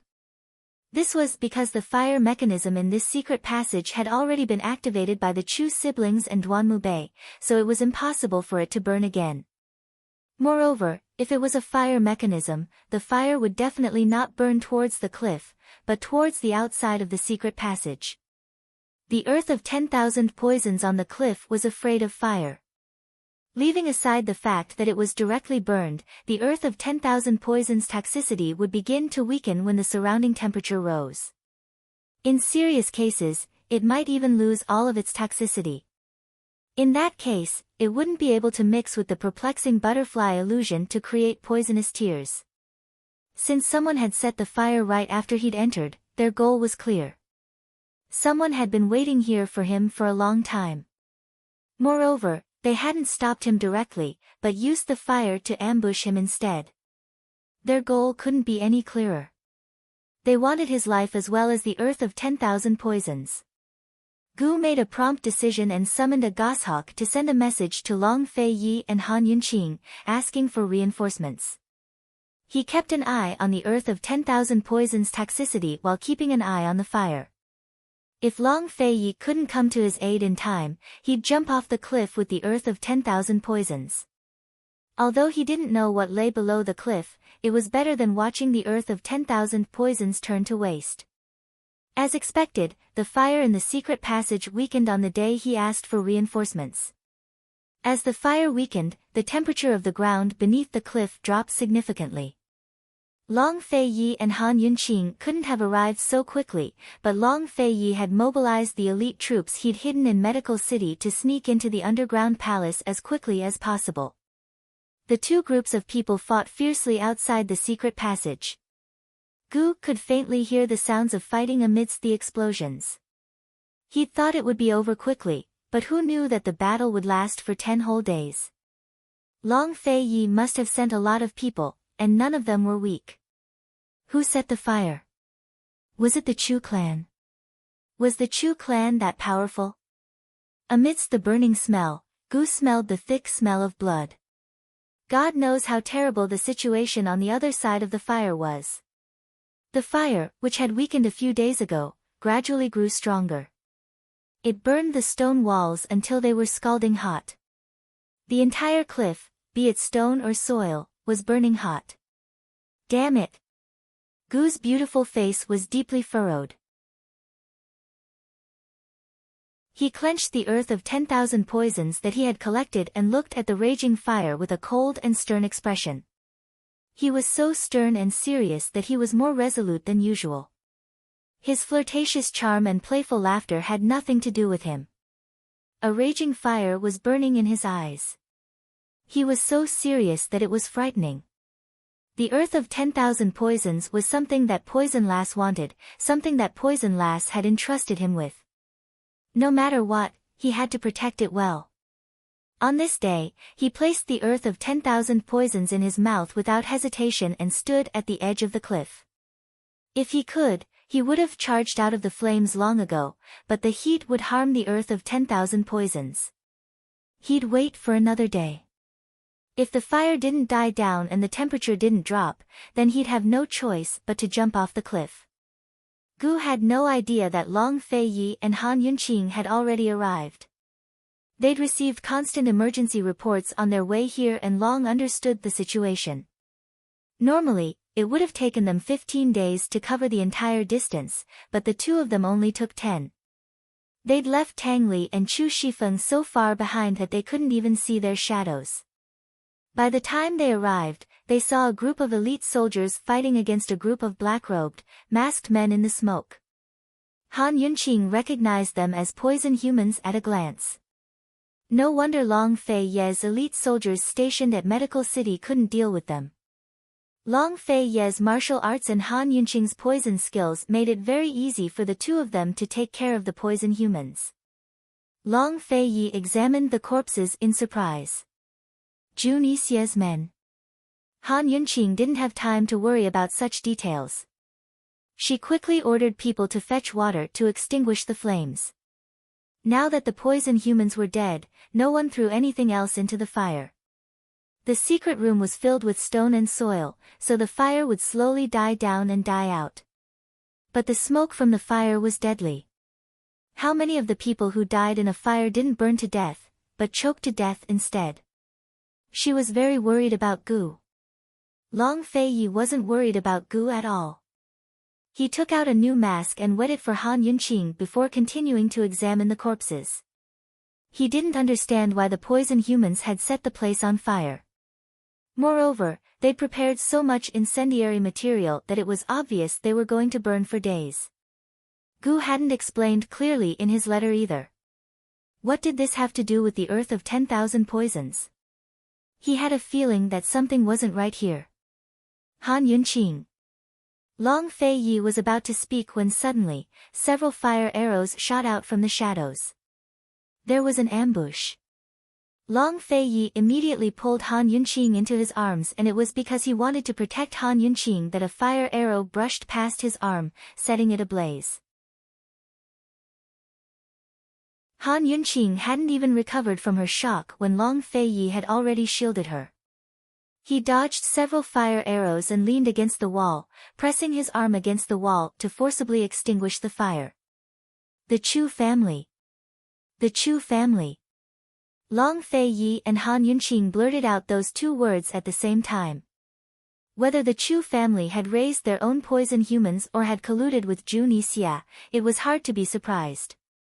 At this moment, they didn't have the time to think too much about it as the archers in the shadows had yet to reveal themselves. Fire arrows rained down from all directions, increasing in number and density, making it impossible to guard against. The enemy was in the shadows, while they were in the light. They were completely at a disadvantage. Surrounded by 10,000 swords and protected by the elite troops, Long Fei Yi was barely able to protect Han Yunqing. If it was him, he would have given it his all and killed those archers in the shadows even if he was burned. However, Han Yunqing was in his arms, so he definitely wouldn't take the risk. Only the heavens knew how many archers were hidden in the shadows. Only the heavens knew if Chu Tianyin was in the shadows. He had to be on guard against Chu Tianyin's archery. Long Fei Yi, change from defense to offense and kill those archers. Han Yunqing was very decisive. Although she didn't know martial arts, she could see that in such a small place like the underground palace, once the archers completely suppressed them, they could only keep defending until they ran out of energy. Therefore, even if they were seriously injured, they could only choose this path. She had just finished speaking when Long Fei Yi very domineeringly pressed her head against his chest and ordered coldly, "Hide well." Han Yunqing was about to break free when Long Fei Yi pulled out his long whip and opened a path for them to escape into the second secret passage. Han Yunqing was stunned at first, then she was overjoyed. How could she forget that there were still 4 secret passages around them? If she remembered correctly, there were poisonous spiders in the second secret passage. The Chu siblings and Duan Mubei had all experienced it before, and she had Little Thing's help, so she was naturally safe and sound. Although the fire arrows continued to fly in, it wasn't as narrow as the outside. It was easy to dodge the arrows in the secret passage as long as they kept running forward. The secret passage was very deep. Unless the archers in the shadows chased after them, the accuracy of the fire arrows was very low. Han Yunqing raised her head again and said with a smile, "Your Highness, if it's the Chu family, they definitely wouldn't dare to chase after us." At this time, there were still many fire arrows whizzing past them. Long Fei Yi pressed Han Yunqing's head against his chest again and said in displeasure, "Be careful." Long Fei Yi only let go of Han Yunqing when they had escaped to a very deep place and the fire arrows had disappeared behind them. "Be good and stay here." He wanted to leave after saying this, but that group of archers probably thought that he wanted to escape. When had he ever dodged an enemy's attack? He only wanted to leave Han Yunqing here while he went out to fight. In a hurry, Han Yunqing hurriedly grabbed Long Fei Yi's hand and was about to say something, but he said, "Wait for this prince to come and get you." He hurriedly left after saying this. Han Yunqing didn't know whether to laugh or cry, but she didn't say anything. Very soon, Long Fei returned, followed by a dense swarm of black venomous spiders. Long Fei Yi frowned as he looked at Han Yunqing, undoubtedly wanting her to make a move. Seeing that his never-changing face finally had a different expression, Han Yunqing couldn't help but burst into laughter. "I wanted to remind you just now. Who told you to be anxious?" Long Fei Yi didn't say anything. Han Yunqing took out the still sleeping Lil Thing from her medical pouch and casually tossed it into the swarm of spiders. Before Lil Thing even landed on the ground, the black mass of poisonous spiders fled in all directions in fright. In the blink of an eye, they were all gone. Although Lil Thing wasn't awake yet, it was definitely the pass to the entire poisonous herb storehouse. Once the poisonous spiders scattered, Long Fei Yi was about to leave, but he turned back and called out to her, Han Yunqing. Actually, Han Yunqing was also anxious. Long Fei Yi hurriedly dealt with the group of archers outside so that they could put out the fire and save Gu. She said seriously, "I'll obediently wait for you to pick me up. Be careful." Unexpectedly, Long Fei Yi said, "This prince wants to kill to his heart's content. You'll have to wait a little longer." After he finished speaking, he turned and left, quickly disappearing from sight. He wasn't present when the two families' archers surrounded and attacked Han Yunqing. If he didn't kill to his heart's content today, how could he vent the anger in his heart? Many times, if he didn't say it, she wouldn't have thought of it. Han Yunqing was suspicious, but didn't think too much about it. She walked over to pick up Lil Thing and sat on the spot to wait. However, she quickly became alert. She sensed that there were countless highly toxic poisons approaching. What's going on? She had just stood up when an old woman in a black dress and a mask appeared in front of her. The countless highly toxic poisons detected by the detoxification system were all on this old woman. She carried a large amount of highly toxic poisons on her. The detoxification system naturally wouldn't be so bored as to simply check the poisons on everyone's body. But when the amount of poison exceeded a certain amount, the detoxification system would still alert the owner if there was a threat. Who was this old woman? Was she also a member of the Chu family? From the looks of it, she wasn't afraid of the poisonous spiders here. Han Yunqing casually hid Lil Thing into her sleeve and retreated vigilantly. "Who are you?" "I've been entrusted by someone to take your life," the old woman said gloomily. Han Yunqing didn't hesitate to activate Pear Blossom Teardrop Rain and shot out several poisonous needles. Who knew that this old woman would easily dodge them and even neutralize the poison powder that the needles carried? Good heavens, she was a highly skilled practitioner of poison. Han Yunqing made a prompt decision as she turned around and ran. Should she run towards the depths of the secret passage or run towards the exit?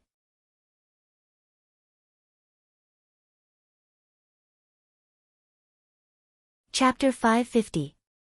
Should she run out or run in? Actually, if she could, Han Yunqing did not want to run.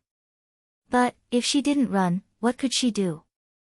A moment ago, she was carrying the little thing to help Long Fei Yi disperse the poisonous spiders. She felt that she wasn't bad and wouldn't drag him down, but now, she felt like dregs. Not knowing martial arts was a really frustrating thing. Han Yunqing ran for her life into the depths of the secret passage. If she suddenly ran out, Long Fei Yi might not even see her and she would be shot to death by arrows. If she ran inside, with the little thing in her hand, she wouldn't be afraid of encountering any powerful poison. As she ran, she kept pulling at the little thing's paw, trying to wake it up. Unfortunately, the little thing had eaten too much and was sleeping too soundly. It didn't know what was happening around it. The black-clothed old woman chased after her. After a few flips, she landed in front of Han Yunqing. Han Yunqing immediately shot out a poison needle. The black-clothed old woman dodged. Han Yunqing immediately turned around and ran outside. The black-clothed old woman chased after her. However, just as the black-clothed old woman flew into the air, Han Yunqing suddenly turned around and continued to run inside. This was clearly a trick. Seeking death. The black-clothed old woman turned back and landed in front of Han Yunqing. She grabbed her neck. However, before she could pinch, Han Yunqing casually pulled out the hairpin on her head and fiercely stabbed it into her shoulder. The black-clothed old woman did not expect that this stinky girl who didn't know martial arts could move so fast. She used a palm to push Han Yunqing away. Only then did she discover that her shoulder had been poisoned. "You dipped the hairpin in poison," she cried out in alarm. If she had taken the opportunity to poison her, she might not have been able to hide it from her eyes. However, dipping the hairpin in poison, if she wasn't careful, she wouldn't have discovered it. She had been practicing poison for many years. She never thought that she would fall for this little girl's trick so easily. Young Master Tianyin was right. This girl's poison skills were not simple.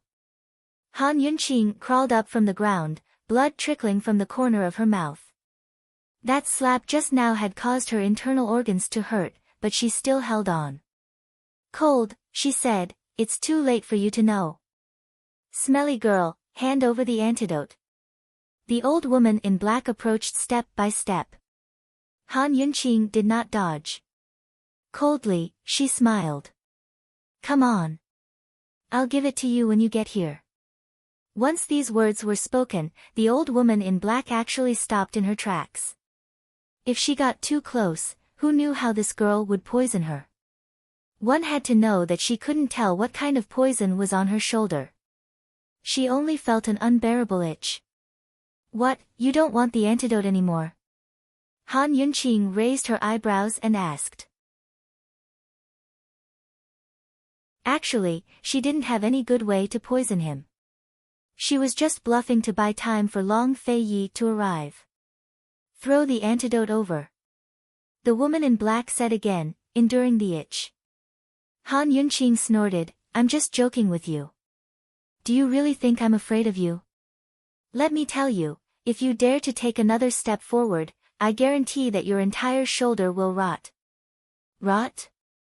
The old woman in black laughed out loud, smelly girl, this old lady can't cure this poison, but I still know the toxicity. It's just an itch, who are you trying to scare? Han Yunqing resentfully retreated step by step silently. There was a limit to the amount of poison that could be dipped in jewelry. Not every kind of poison could be dipped in jewelry for a long time without being detected. Those that could be used were all non-fatal poisons. As a fellow poison master, Han Yunqing was very clear that a poison master's tolerance for poison was much higher than the average person. This poison was something that the other party could endure. However, even so, Han Yunqing continued to bluff. She crooked her finger and with a provocative look, she said, come here, I'll let you try the real one that will rot your shoulder. The old woman in black was indeed afraid and did not dare to approach. Han Yunqing was secretly delighted when he knew that the old woman would slowly raise her hand behind her back. In her hand was an ebony crossbow. You're indeed from the Chu family. Han Yunqing said angrily. This old lady has been waiting for you here for a long time. The old woman in black said and instantly shot out an arrow. Han Yunqing instinctively dodged and was really able to avoid it. She fell to the side, trembling with fear. Having the experience of escaping from a rain of crossbow arrows, she was very clear about the power of the crossbow arrows. What should she do?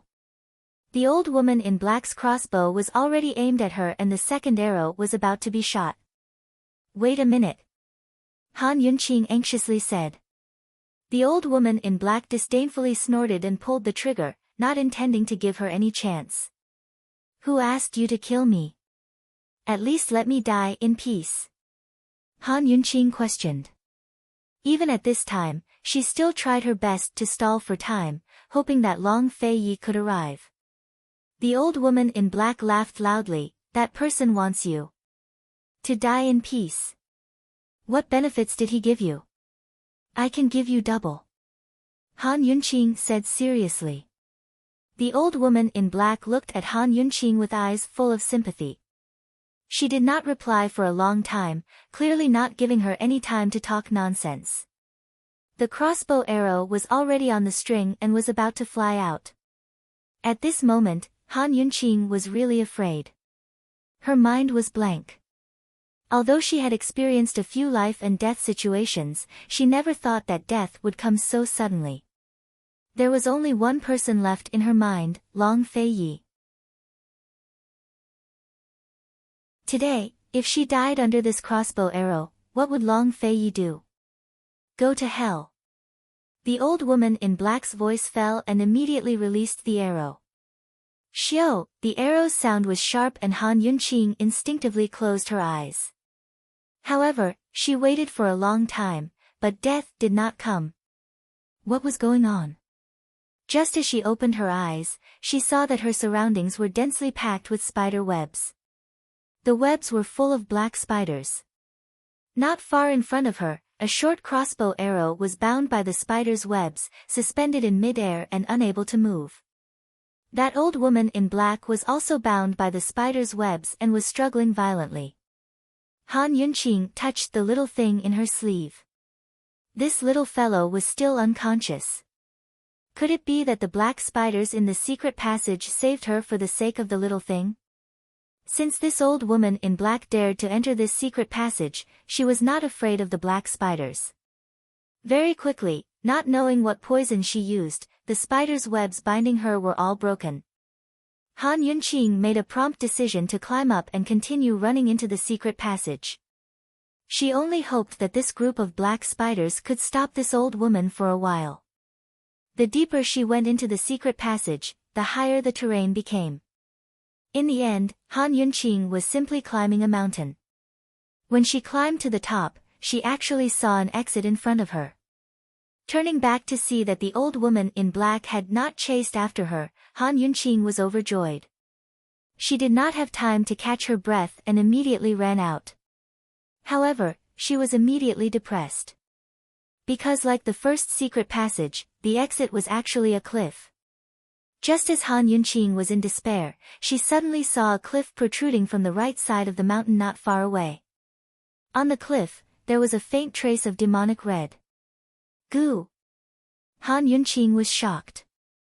Thinking about the distribution of the 5 secret passages in the underground palace, she was very sure that what she saw was the cliff at the end of the first secret passage.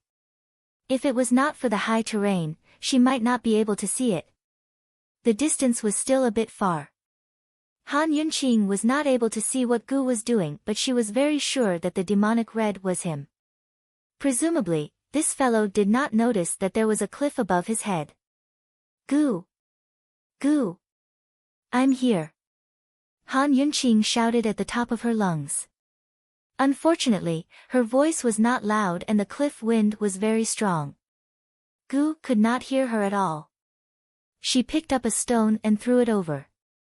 Unfortunately, the stone was blown to the side by the strong wind.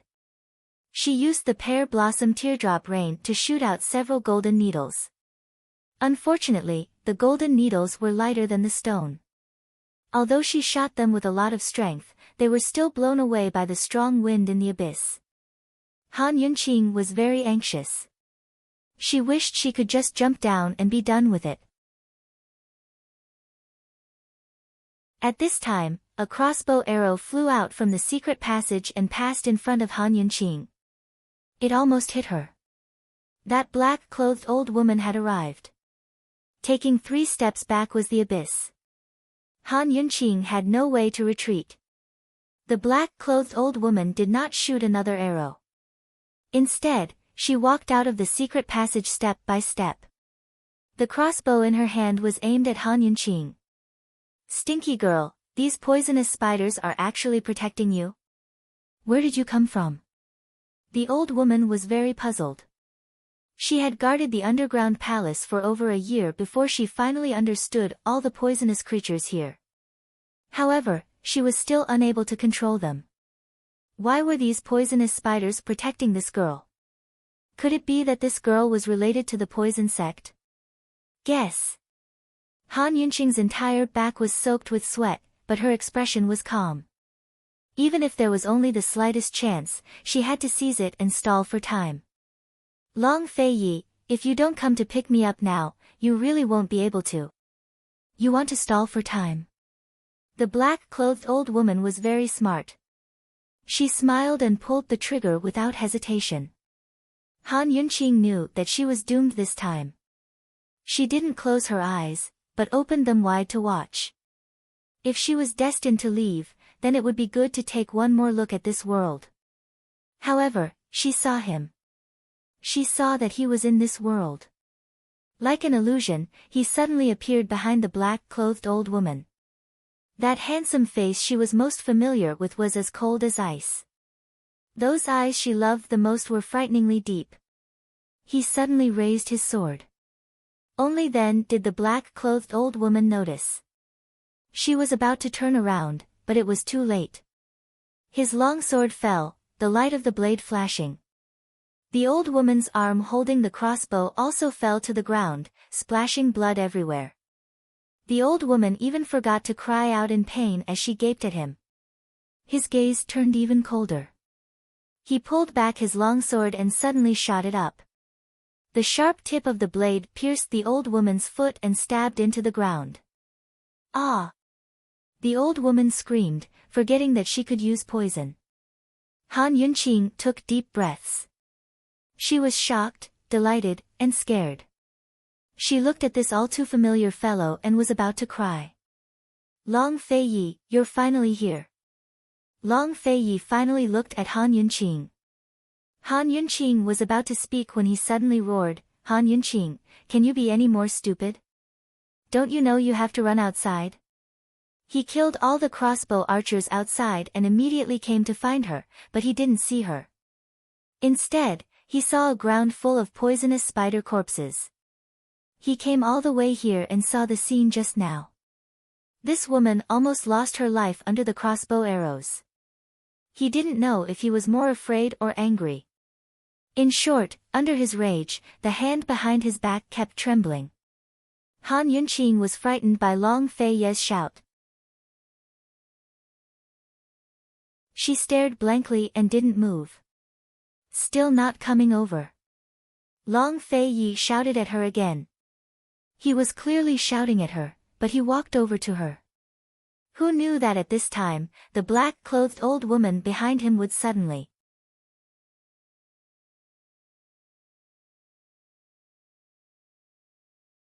Chapter 551. Just as Long Feiyi was walking towards Han Yunqing, the old woman in black suddenly raised her hand. Be careful, it's poisoned. Han Yunqing immediately pounced over. Her movements were so fast that even Long Feiyi was shocked. While standing behind Long Feiyi, she also pushed Long Feiyi aside. Her strength was so great that it gave Long Feiyi another shock. In reality, with this woman around, Long Feiyi had never been afraid of being poisoned. When he saw Han Yunqing's nimble movements, he began to consider another problem. It shouldn't be difficult to teach this woman martial arts. Previously, when Han Yunqing wanted to learn martial arts, he had rejected her with the excuse that she was born trash.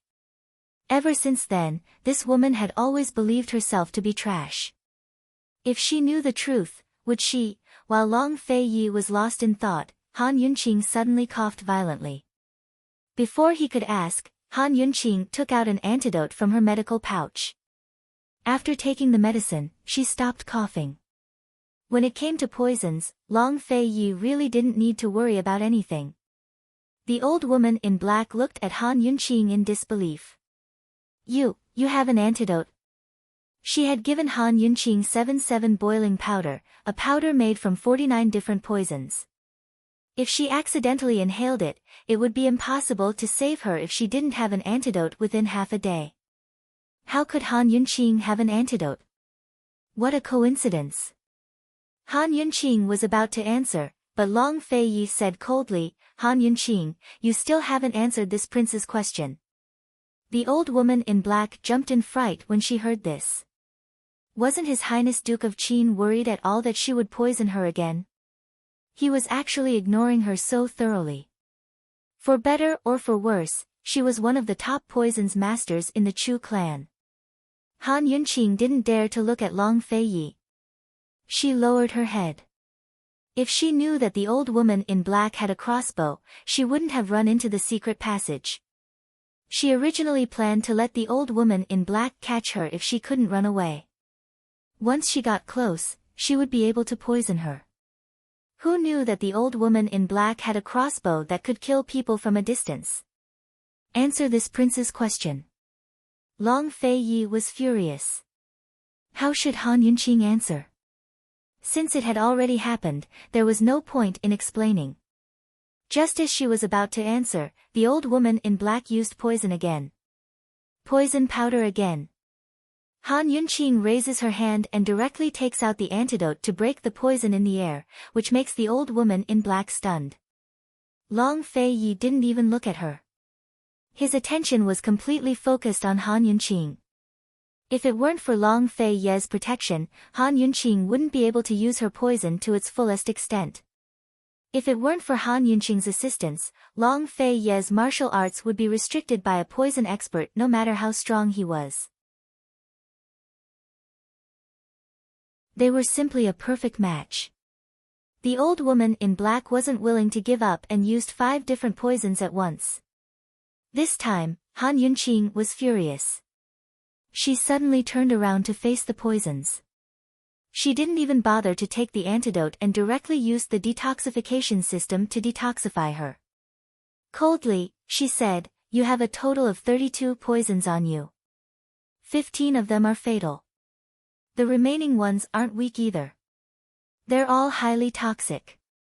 As she spoke, she sternly warned, "If you try to poison me again, I promise I'll let you swallow all the poison in your body in one gulp." Daring to poison Long Fei Yi in front of her, she was simply tired of living. She was a bit of a dregs, but in the field of poison, no one could compete with her. The old woman in black was stunned.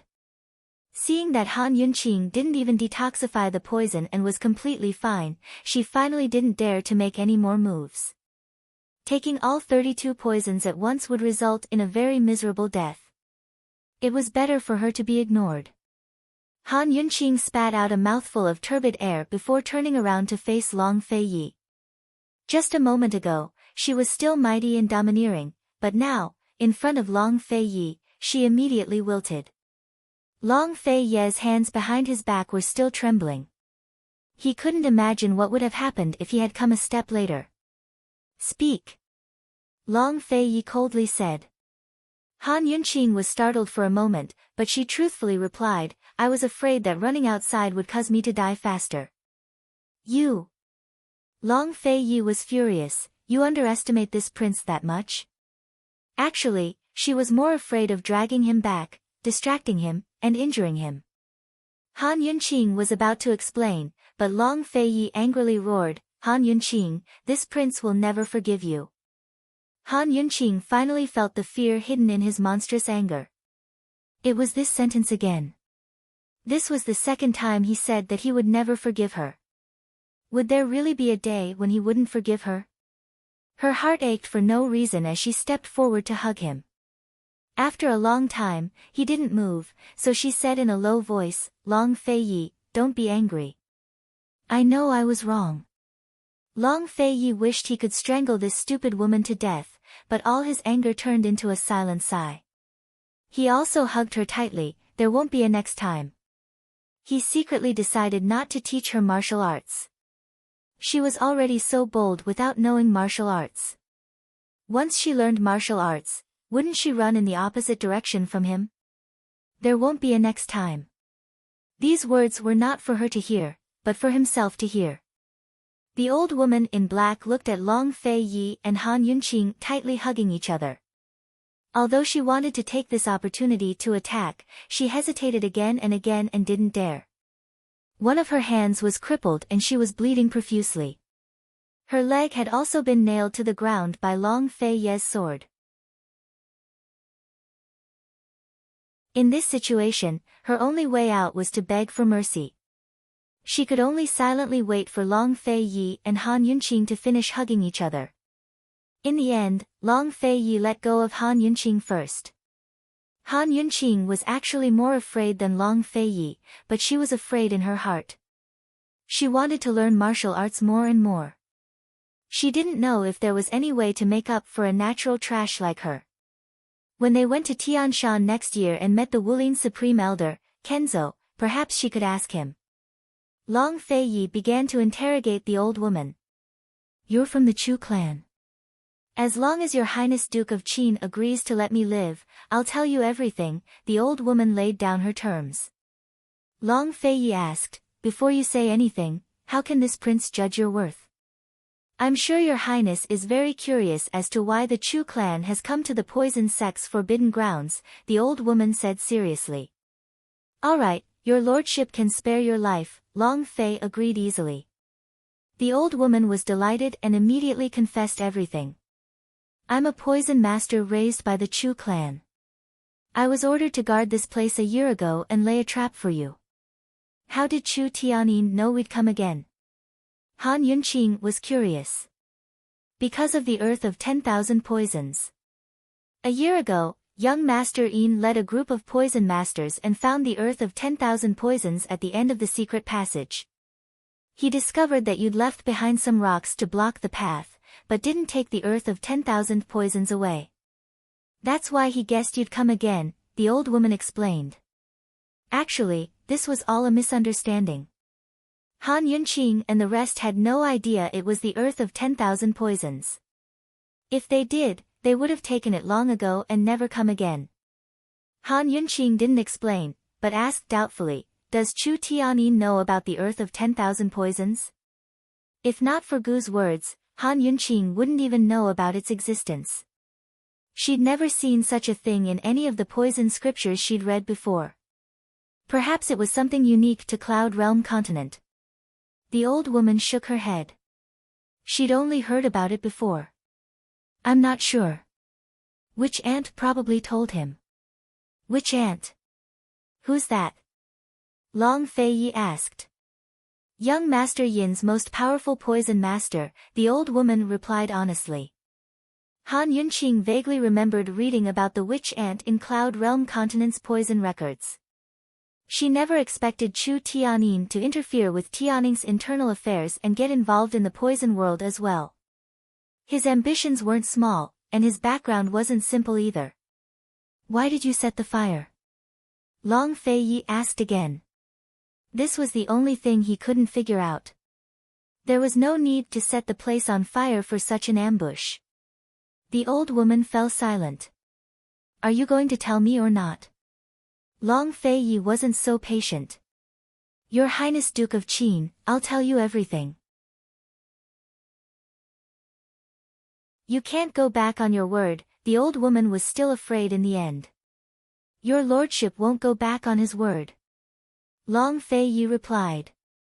Only then did the old woman relax. Young Master Yin was the one who set the fire. When Gu went in, young Master Yin just happened to be there. He set the fire to cut off Gu's escape route and lure you all here. Long Fei Yi suddenly narrowed his eyes. Chu Tianyin still hiding in the underground palace. He'd just killed all of the archers in the underground palace, but Chu Tianyin was nowhere to be seen. He never expected the man to have another ambush. This place is most suitable for a fire attack. Your Highness Duke of Qin, please be careful. In order to save her own life, the old woman was quite desperate. She actually warned Long Fei Yi to be careful. When she saw Long Fei Yi's icy expression, her fear deepened. She hurriedly added, there's also a third reason. The third reason is to destroy the earth of 10,000 poisons. Witch Ant said that the earth of 10,000 poisons toxicity will gradually dissipate if the temperature of the rocks and soil continues to rise. Unexpectedly, as soon as she finished speaking, a fire dragon suddenly shot out from the secret passage. Someone had set the place on fire. Long Fei Yi was alarmed. He stopped Han Yunqing and was about to leave, but the people outside had used a special kind of fuel. The fire immediately grew stronger, and the secret passage was too small to escape. In the end, even Long Fei had miscalculated. Presumably, when he'd entered to save Han Yunqing, Chu Tianyin had already killed the elite soldiers outside. Now he was setting the place on fire to cut off their escape route. The old woman was also shocked. Once the fire reached her, she wouldn't be able to escape. Suddenly, Long Fei Yi pulled out the sword stuck in her foot and fiercely slashed it, taking her life. Long Fei Yi wouldn't let go of anyone who endangered his woman's life, let alone being insincere, even if he had to resort to underhanded means. Long Fei Yi watched as the fire grew stronger and stronger. Just as he was hesitating over whether or not to rush out, Han Yunqing suddenly shouted, Gu's about to jump. When Long Fei Yi had suddenly arrived, she'd forgotten about Gu for a moment. When the old woman mentioned the earth of 10,000 poisons, she immediately thought of him. Long Fei Yi, Gu's there. The earth of 10,000 poisons is also there. Quick! Stop him! Han Yunqing tugged on Long Fei Ye's arm, indicating that he should look down. Long Fei Ye discovered that the end of these secret passageways all led to the same abyss. Although they couldn't see it clearly from afar, they could clearly see that the smear of red was at the edge of the cliff. It looked like it was about to fall. Was this guy trying to protect the earth of 10,000 poisons? This thought flashed through Long Fei Ye's mind. He shouted, "Gu!" However, the wind was too strong. His voice was quickly drowned out by the howling wind. At this moment, Gu really was about to jump off the cliff. Even though the earth of 10,000 poisons was hidden in his mouth, it was still affected by the heat. He had to jump down. Otherwise, there would be no more earth of 10,000 poisons in this world. Gu! We're here. Here. Han Yunqing was so anxious that she was about to cry. Helpless, Long Fei Ye could only.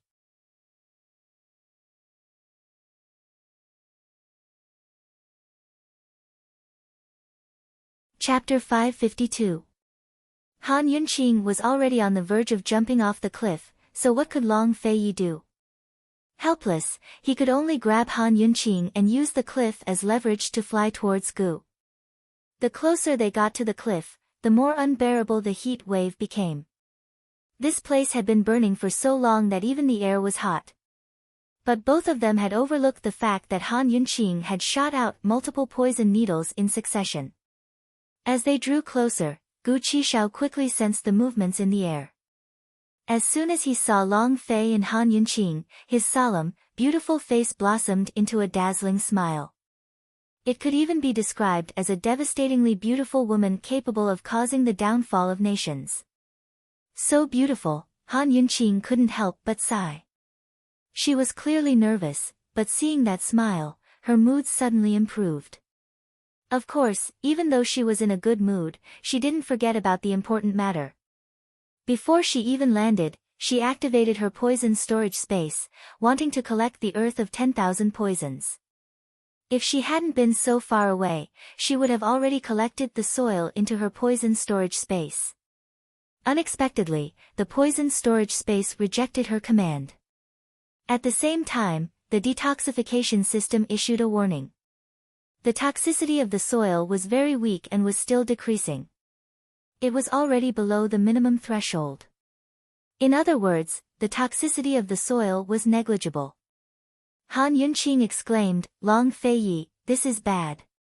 Metal, wood, water, fire, and earth, the 5 elements' poisons were unique. If they were destroyed, they would all be gone. If none of them were destroyed, it meant that the perplexing butterfly illusion would never be broken. But he'd hardly spoken when Gu Qishao abruptly kicked off the ground to soar into the air and head for the cliff above. What's wrong with this guy? Long Fei Ye didn't land on the cliff, but instead used the side of the cliff as leverage to catch up with Han Yunqing. The cliff was very high, and the wind in the abyss was very strong. It was easy to fall down, but not so easy to climb back up. Although Long Fei Ye was carrying Han Yunqing and was a step late, he still returned to the cliff before Gu, and it was quite difficult for Gu to fly up. Han Yunqing noticed the great disparity between the two men's martial arts. She discovered that ever since Long Fei Ye's internal injury, his martial arts seemed to have improved a lot. "Gu, you," Han Yunqing was about to ask, but Gu immediately spat out the small glass bottle hidden in his mouth, which contained the earth of 10,000 poisons. Han Yunqing, quick, take out the perplexing butterfly illusion. He was extremely anxious. He had never been so anxious in his entire life. Han Yunqing didn't need the detoxification system to check. At such a close distance, she could tell at a glance that the earth of 10,000 poisons was more toxic than the ones below the cliff. She couldn't be bothered to ask any more questions. She immediately took out the perplexing butterfly illusion and placed a few drops into the glass bottle. For a moment, the three of them were silent. They stared nervously at the glass bottle, waiting for the results. However, after waiting for a long time, the soil in the bottle didn't react at all. Gu's hands were trembling. Long Fei Yi and Han Yunqing didn't say anything. He muttered, let's wait and see. Helpless, after a while, the earth of 10,000 poisons still didn't react. Gu had endured the heat waves for several days. His face was red, but now it was completely white. He looked at Han Yunqing's furrowed brows. He wanted to explain, but he couldn't. He just looked at her. Han Yunqing wouldn't blame Gu for his thoughts. She nervously and seriously examined the changes in the earth of 10,000 poisons' toxicity. The detoxification system could detect changes in toxicity. This meant that the soil wasn't completely unresponsive. It was just that it couldn't be seen with the naked eye. After pondering for a moment, she took out the perplexing butterfly illusion and added twice the dosage. This time, the earth of 10,000 poisons immediately emitted a sizzling sound, as if it was being corroded. In the blink of an eye, the originally granular soil turned into powder. The powder gradually condensed into a small teardrop. Long Fei Yi secretly sighed in relief. Gu was overjoyed. He raised his head to look at Han Yunqing. Poison girl, it's done. 10 days of torment was the true torment of the heat waves. At least it wasn't in vain. At least he didn't disappoint this girl, and at least he didn't go back on his promise with Long Fei Yi. It's all thanks to you. You actually put it in your mouth. I can't believe you thought of something like that. Han Yunqing was overjoyed. She carefully put away the fourth poisonous teardrop. Then she asked curiously, did you want to jump off the cliff just now? If you guys hadn't come, I really would have jumped. If I hadn't jumped, I wouldn't have been able to keep this thing. Gu chuckled. Han Yunqing rolled her eyes at him. You're courting death. Long Fei Yi didn't say anything. He knew that Gu was serious. He wasn't courting death. Just as they were talking, the ground suddenly shook. The entire mountain seemed to tremble. What was going on? Look! It's on fire! Han Yunqing cried out in alarm. They saw that the earth of 10,000 poisons and the poison orchids on the cliff below had spontaneously combusted. The entire cliff had turned into a raging inferno. The earth of 10,000 poisons' toxicity was probably all gone. This thing was very common, so it was very difficult to explain why it spontaneously combusted. Han Yunqing and the other two watched. Who knew that the mountain would suddenly tremble again? This time, it wasn't just a single tremor, but a continuous, intense tremor, like an earthquake. Soon, they saw the cliff below collapse like a huge fireball, falling into the abyss. The three of them seemed to realize something at the same time and looked at each other in dismay. Suddenly, the ground under their feet shook. The cliff was also in danger of falling. Long Fei Yi's reaction was the fastest. He tightly held Han Yunqing with one hand and fiercely stabbed the cliff with the sword in his other hand. Almost at the same time, the entire cliff collapsed. The three of them stepped on nothing.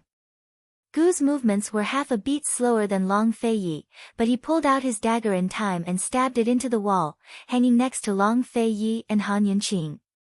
So close, so close. The two cliffs had collapsed. The secret passage was full of fire. There was no place to stand. Even if he and Long Fei Yi's martial arts were good, there was nothing they could do in the abyss where there was no place to stand. They could only hang on like this.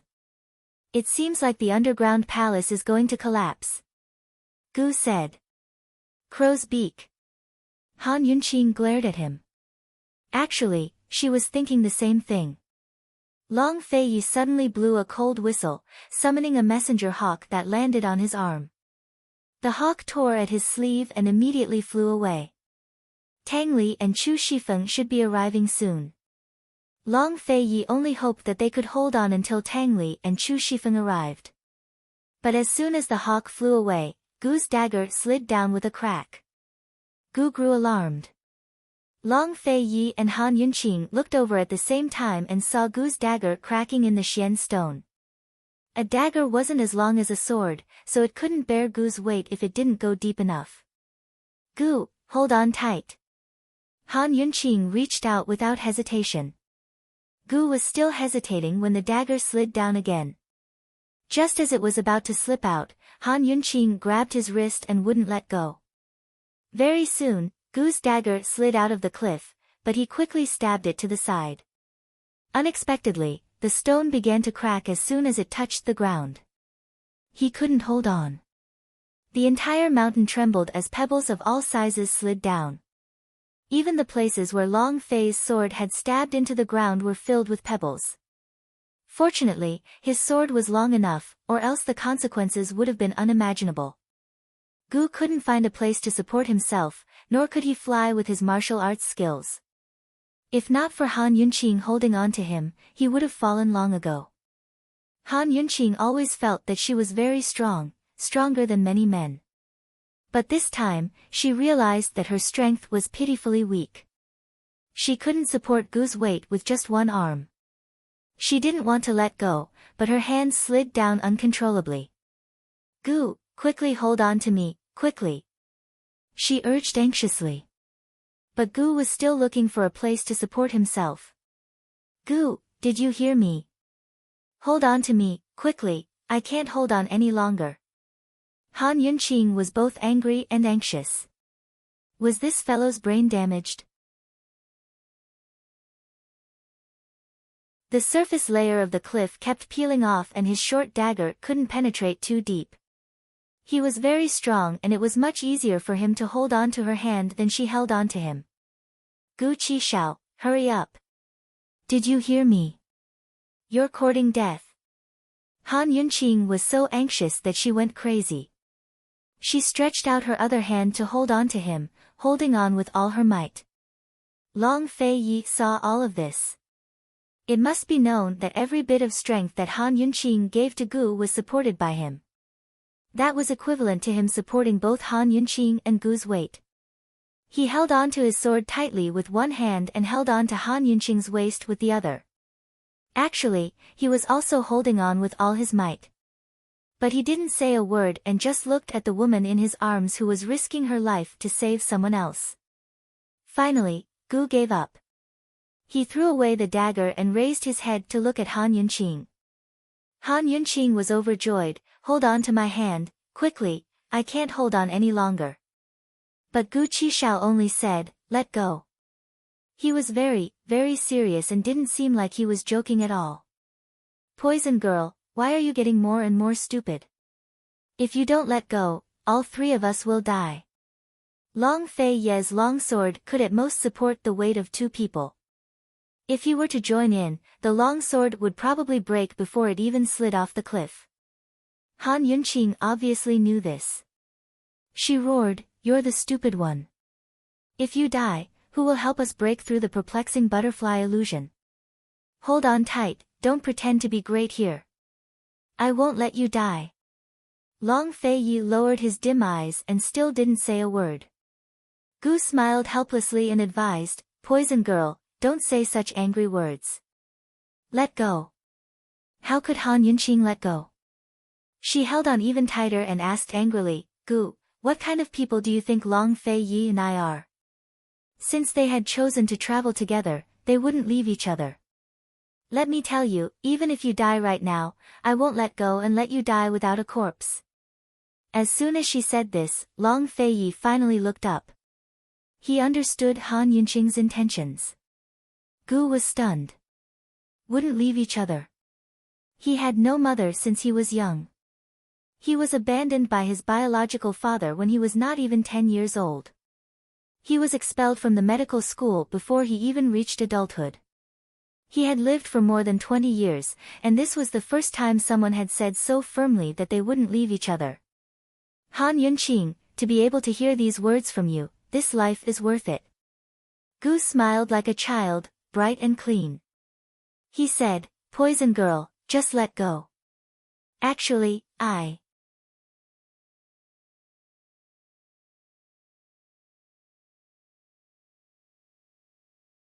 Chapter 553.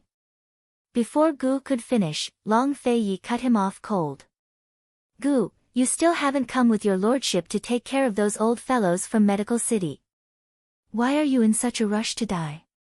As soon as he finished speaking, he unsheathed his sword and used the momentum to carry Han Yunqing and drag Gu and Long Fei upwards. Once again, he stabbed his sword into a flat cliff face. This flat wall was made of solid stone instead of mud and stone, so it was very sturdy with a single stab. Seeing this, Gu Qishao rejoiced and stabbed his dagger in as well. This time, he'd found a solid point to support himself. Han Yunqing exhaled in relief and let go of him. She looked back at Long Fei and murmured, "You've worked hard." Long Fei's expression was cold. He didn't reply, but lowered his head until his chin was pressed against her forehead. What kind of response was this? Perhaps only Long Fei understood. In any case, Han Yunqing was surrounded by his unique scent and felt her heart warm. The entire mountain was still shaking as if the mountain gods were angry. Rocks and gravel tumbled down from above into the bottomless abyss. Han Yunqing and Long Fei were only safe for now. As the collapse intensified, it was very likely that the rock that held their lives together would fall to the ground as well. Their only way out was through the raging flames, so they could only wait for help. But no one knew whether Chu Shifeng and Tang Li would arrive first, or if the rock would fall first. Gu stared thoughtfully at the flames at the end of the tunnel. Han Yunqing leaned against Long Fei's chest. She should have been nervous and afraid, but her heart was strangely calm.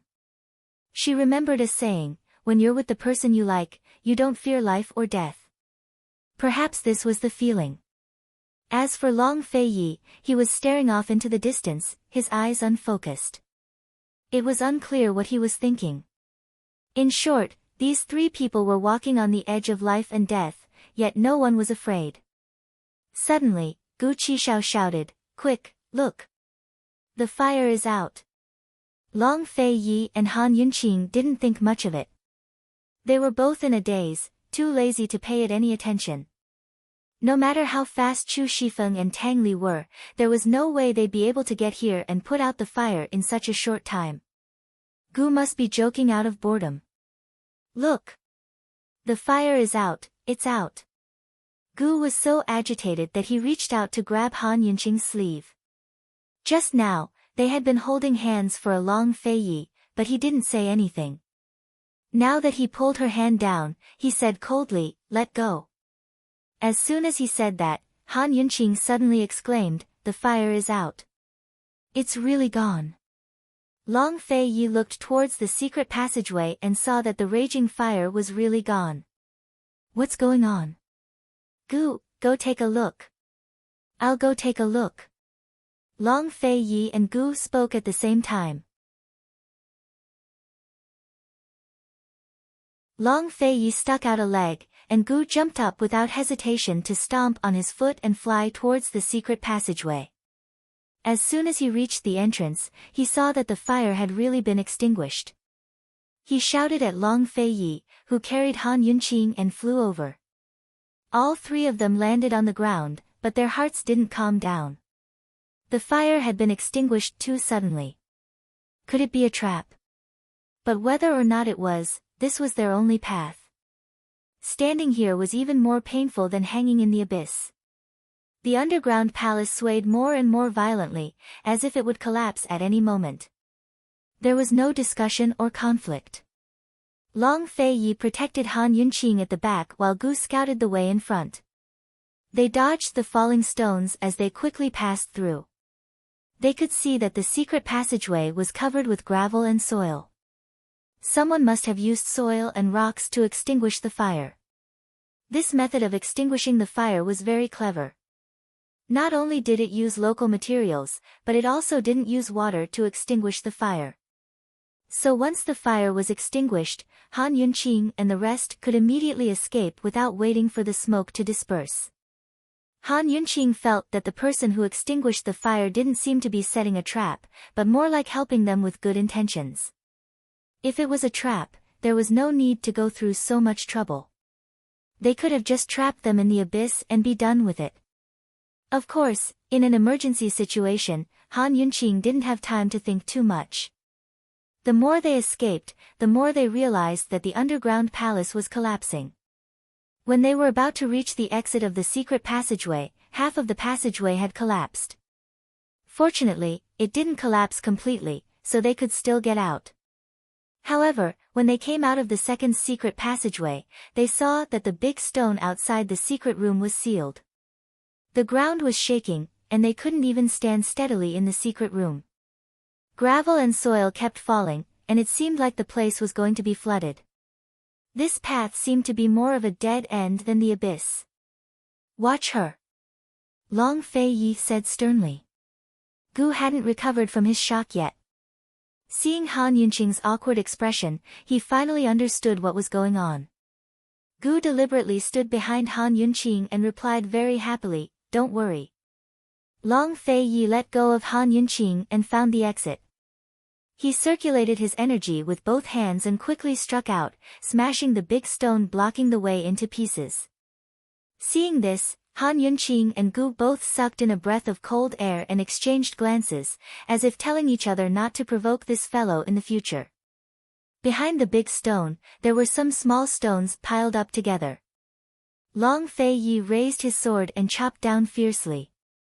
The sword ray and sword blade came down at the same time, opening up a long crack in the pile of stones.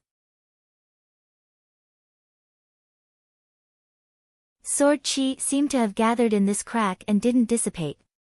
White light flashed and in just a moment, the sword chi exploded and the light burst out, shaking off all the stones. Gu was stunned.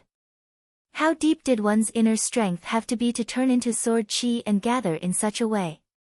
Compared to the time when they dueled, Long Fei Ye's inner strength had improved by quite a bit. He had always thought that Long Fei Ye's rattan technique was the most powerful, but from the looks of it, his swordsmanship was also very terrifying. Was this fellow's swordsmanship or rattan technique the best? Gu was still in a daze. Long Fei Yi pulled Han Yunqing away and dodged the flying stones. He glared fiercely at Gu. That gaze could kill. He had told him to look after Han Yunqing. How could this fellow be in a daze at a time like this? Gu was embarrassed. He obediently endured Long Fei Ye's rolling eyes and didn't dare to utter a word. He decisively ran to the front and continued to speak. After jumping out of the exit and confirming that there were no traps, he let Long Fei Yi and the rest follow. Walking along the corridor, they would be able to reach the exit of the underground palace. It had to be said that the situation of the collapse here was worse than the inside.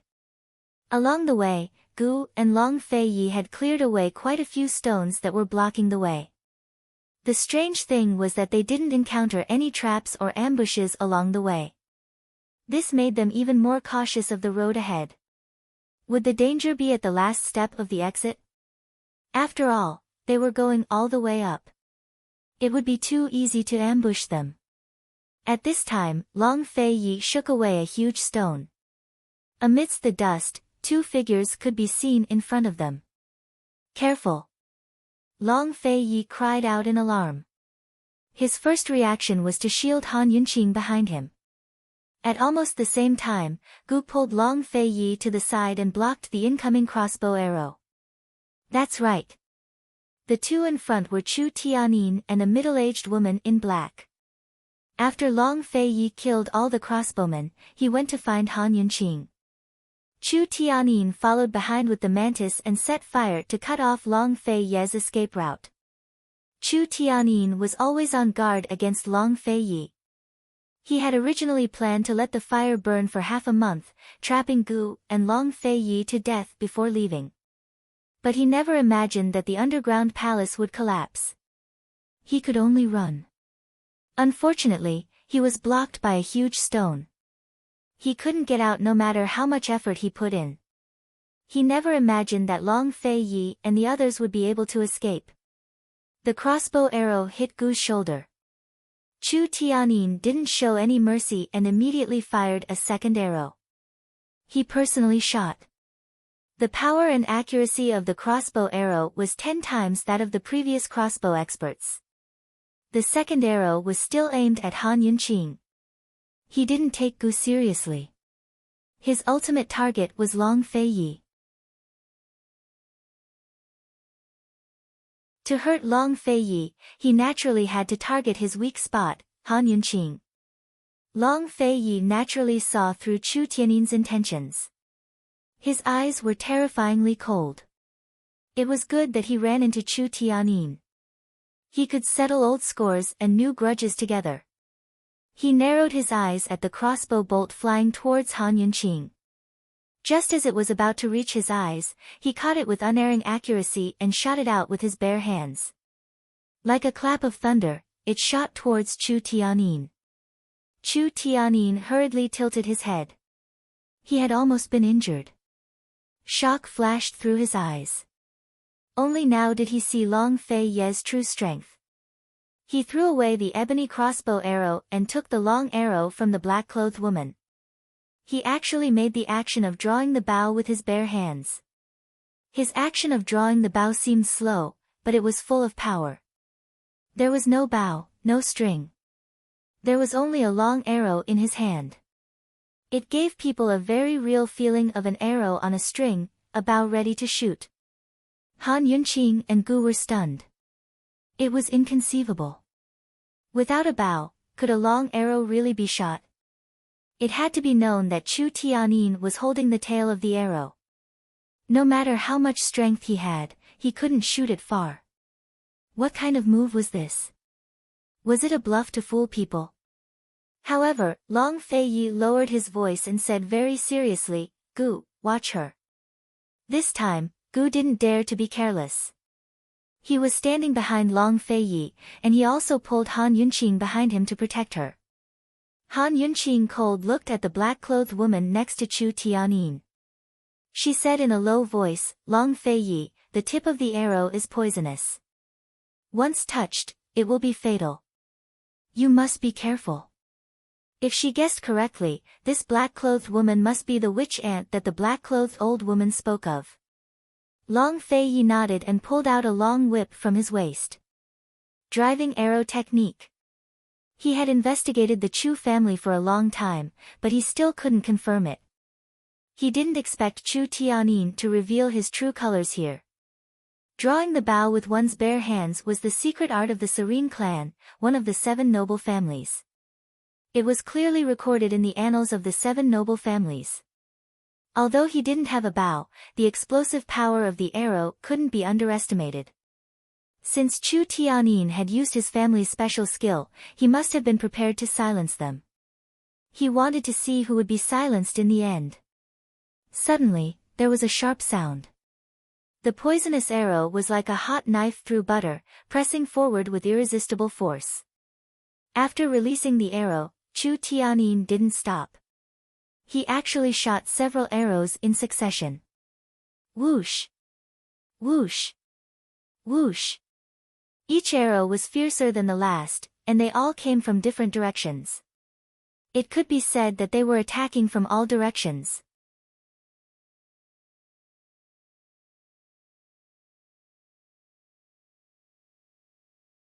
Chapter 554. Chu Tiannin was very cunning, attacking from all directions as soon as he made his move.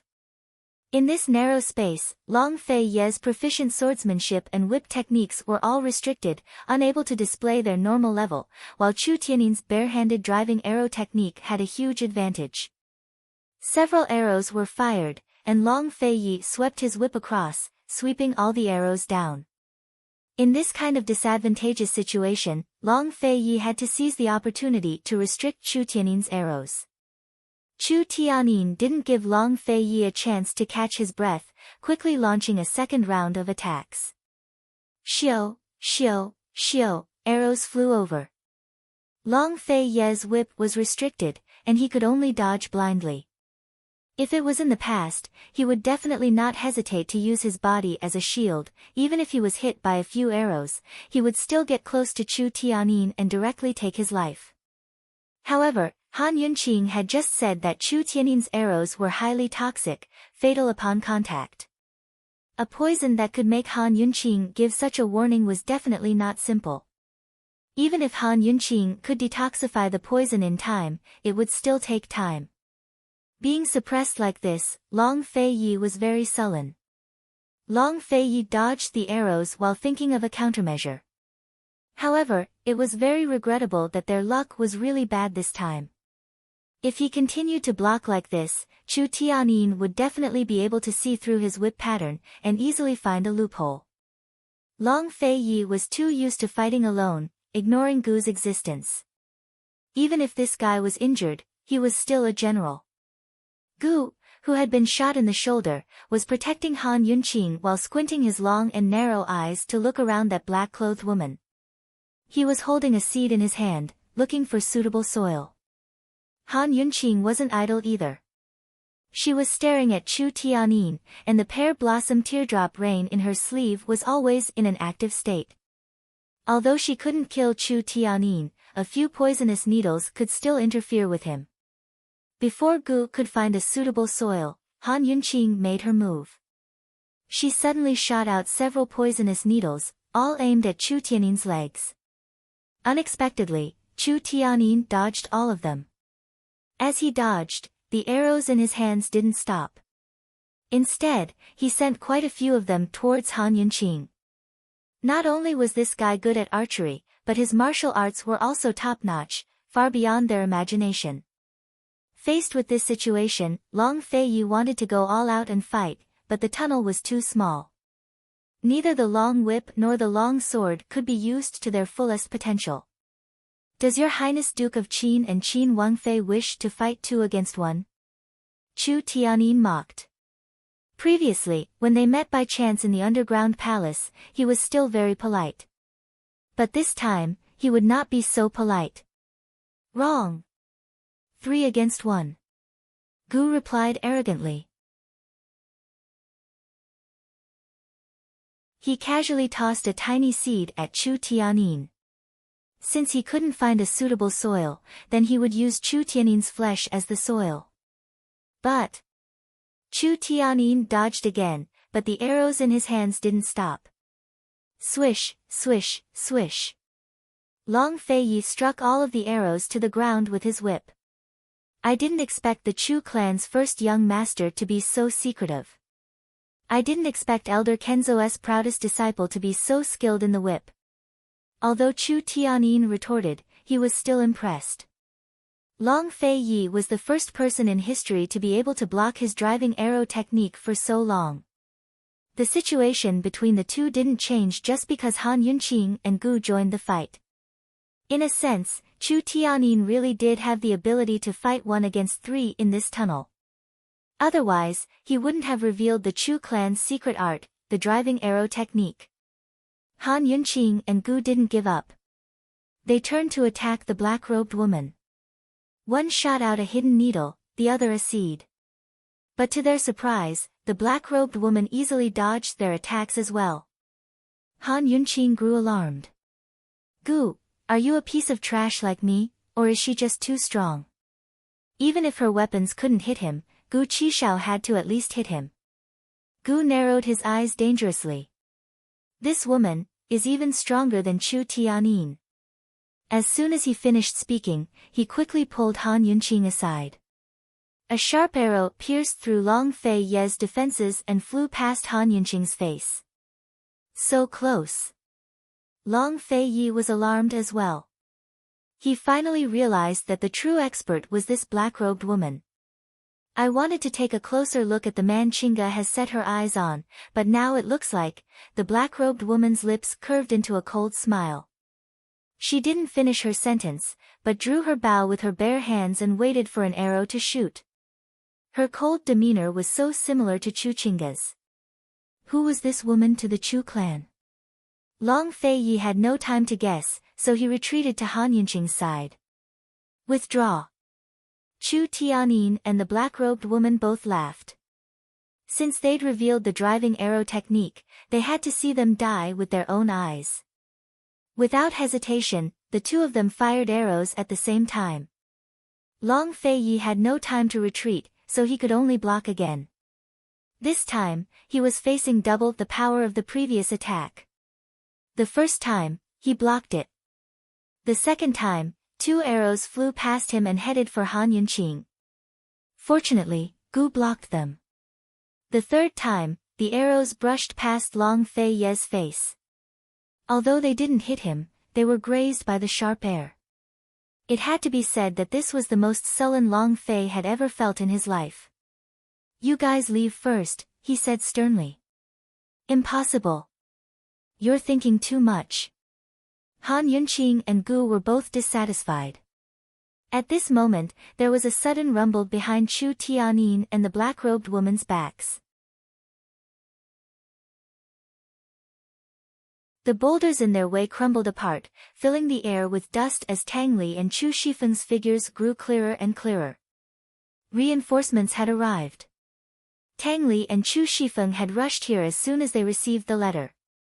Tang Li had used all sorts of explosive weapons to break apart the boulders, but he never expected to run into such a scene. Everyone was stunned, but only for a second. Long Fei Yi was the first to strike with his whip, giving Chu Tianyin and the black-robed woman no time to react. Their first reaction was to dodge, while Tang Li and Chu Shifeng joined in as well. But something unexpected happened once again. The tunnel that had been swaying up and down suddenly began to sway left and right. In a flash, a fissure as deep as an abyss opened up beneath their feet. No one expected this to happen, so everyone began to fall. Long Fei Yi subconsciously looked back at Han Yunqing, but there was nothing but darkness before his eyes. "Han Yunqing," he shouted, but there was no reply. The abyss of the fissure was pitch black as the entire world swayed. Everyone was falling down, and it was a long time before everything returned to normal. Han Yunqing didn't know how much time had passed before she opened her eyes from her dizziness. She discovered that she was in a dense, dusky forest. Every tree and blade of grass here could be used to create poisons. She heard Long Fei Ye's shouts as she fell, but the sudden weightlessness made her feel like blood was rushing to her head. She wanted to call back to Long Fei Yi, but she couldn't. After that, she lost consciousness. What was this place? She didn't fall to her death. Han Yunqing scrambled to her feet to check herself, but found that she wasn't injured at all. She should have rejoiced, but now her heart was filled with fear. What had happened? Who had saved her? Who had put out the fire in the secret passage? Where were Long Fei Yi and the others? Han Yunqing couldn't help but shiver when she saw that there was no one around. She quickly walked in the direction of the light. She didn't notice that a white figure was following her from behind. Soon, Han Yunqing saw a large circular altar surrounded by a dense forest. Green vines crawled all over the stone stele, solemn and mysterious. Could this be the poison sect's old altar? The poison sect and the medical academy both had a long history. During the Great Qin Empire's era, their power had been average. Following the fall of the Great Qin Empire, many factions in the world slowly rose to prominence. Only then did the poison sect and the medical academy flourish. Just as Han Yunqing was feeling puzzled, an extremely familiar sound came from behind her. Whoosh! It was the sound of an arrow piercing through the air. Alarmed, Han Yunqing turned back just in time to see a whip lashing out to knock the arrow aside. Long Fei Yi flew over from the side and pulled Han Yunqing behind him to protect her.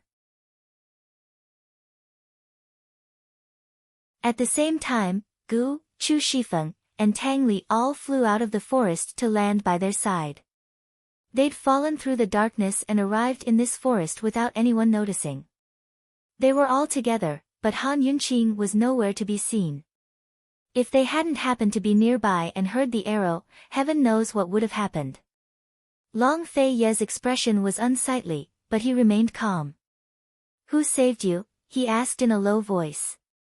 They'd all used lightness techniques to land on the ground, but Han Yunqing didn't know any martial arts. If she hadn't fallen to her death, then someone must have saved her. "I don't know either. I was unconscious," Han Yunqing replied honestly. "Was it the guy who put out the fire?" Gu asked doubtfully. While they were talking, several sharp arrows shot out from the dense forest. They were aggressive and overbearing. "You're seeking death." Long Fei Yi put away his whip and unsheathed his sword before leaping out. After being suppressed in the tunnels for so long, he could finally fight to his heart's content. The Nether Clan's Chu clan. Old grudges and new enmities, national enmity and personal grudges, I'll settle them all today. His figure was like an arrow released from a bow as he met the arrows head-on.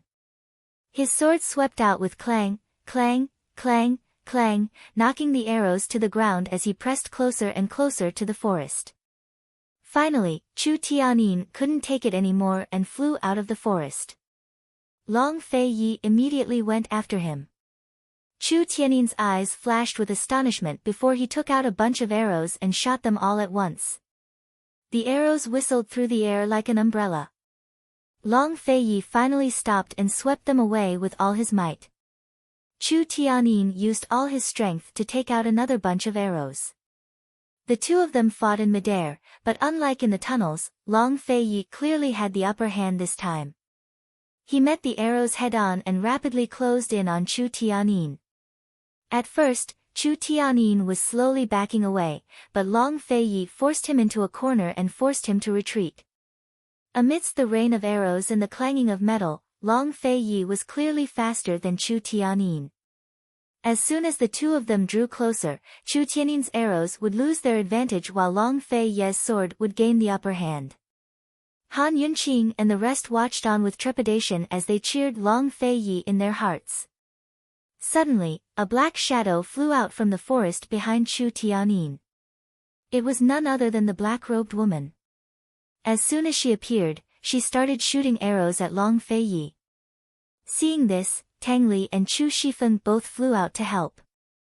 Gu's lips curved up into a cold smile as he silently shot out a seed. Tang Li and Chu Shifeng teamed up to deal with the black-robed woman.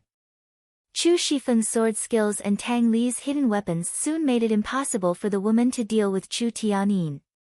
She could only focus on the two of them.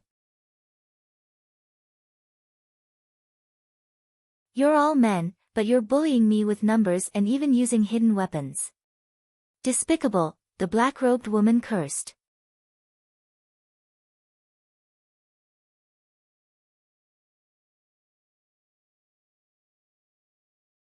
Chapter 555. The black-robed woman didn't think much of Chu Shifeng, but Tang Li's weapons gave her a headache. It was impossible to defend against Tang Li's weapons, or else she would have gone to help Chu Tianyin long ago. "So what if I bully an old woman like you?" Tang Li had never been gentlemanly when he spoke. As he spoke, he threw out two more strange weapons. The black-robed woman dodged one, but not the other. Her shoulder was hit by a dart. Still, she withstood it and backed away. Then, like Chu Tianyin, she grabbed a handful of arrows and shot them at the same time. Her arrows were twice as powerful as Chu Tianyin's. Neither Chu Shifeng nor Tang Li could block them, so the two of them had no choice but to dodge. By now, Long Fei Yi had completely suppressed Chu Tianyin. He was about to hack down with his sword when the black-robed woman shot an arrow from the side. Long Fei Yi dodged to the side, but his sword didn't stop moving. Instead, it swerved slightly and only managed to cut off a few strands of Chu Tianyin's hair. Long Fei Yi followed up with another stab, forcing Chu Tianyin to dodge. The black-clothed woman was about to shoot another arrow when a thorny vine suddenly shot out from the dense forest. It immediately bound the black-clothed woman's hands and wrapped around the arrow she was about to shoot. "What's that? Thorny vines?" Chu Shifeng and Tang Li were both alarmed. Han Yunqing was surprised as well, while Gu's lips curved up into a wicked grin. He didn't speak. He'd finally found the right soil. He couldn't hide his true skills at a time like this, could he? "Witch ant?" Chu Tianyin was alarmed. This black-robed woman really was the witch ant that the old woman spoke of. Witch ant was very calm. She said angrily, "Hold your arrows tight. Little tricks like these won't stump your witch ant." As soon as she finished speaking, the vines binding her hands withered away. So did the ones that bound her arrows. The vines fell to the ground as Witch Ant held a large bunch of arrows in her hands. She drew her bow to the fullest and prepared to shoot at Long Fei Yi. "How dare you poison my vines?" Gu was infuriated. He threw out another seed, and another vines darted out from the jungle and tied Witch Ant up before she could shoot her arrow.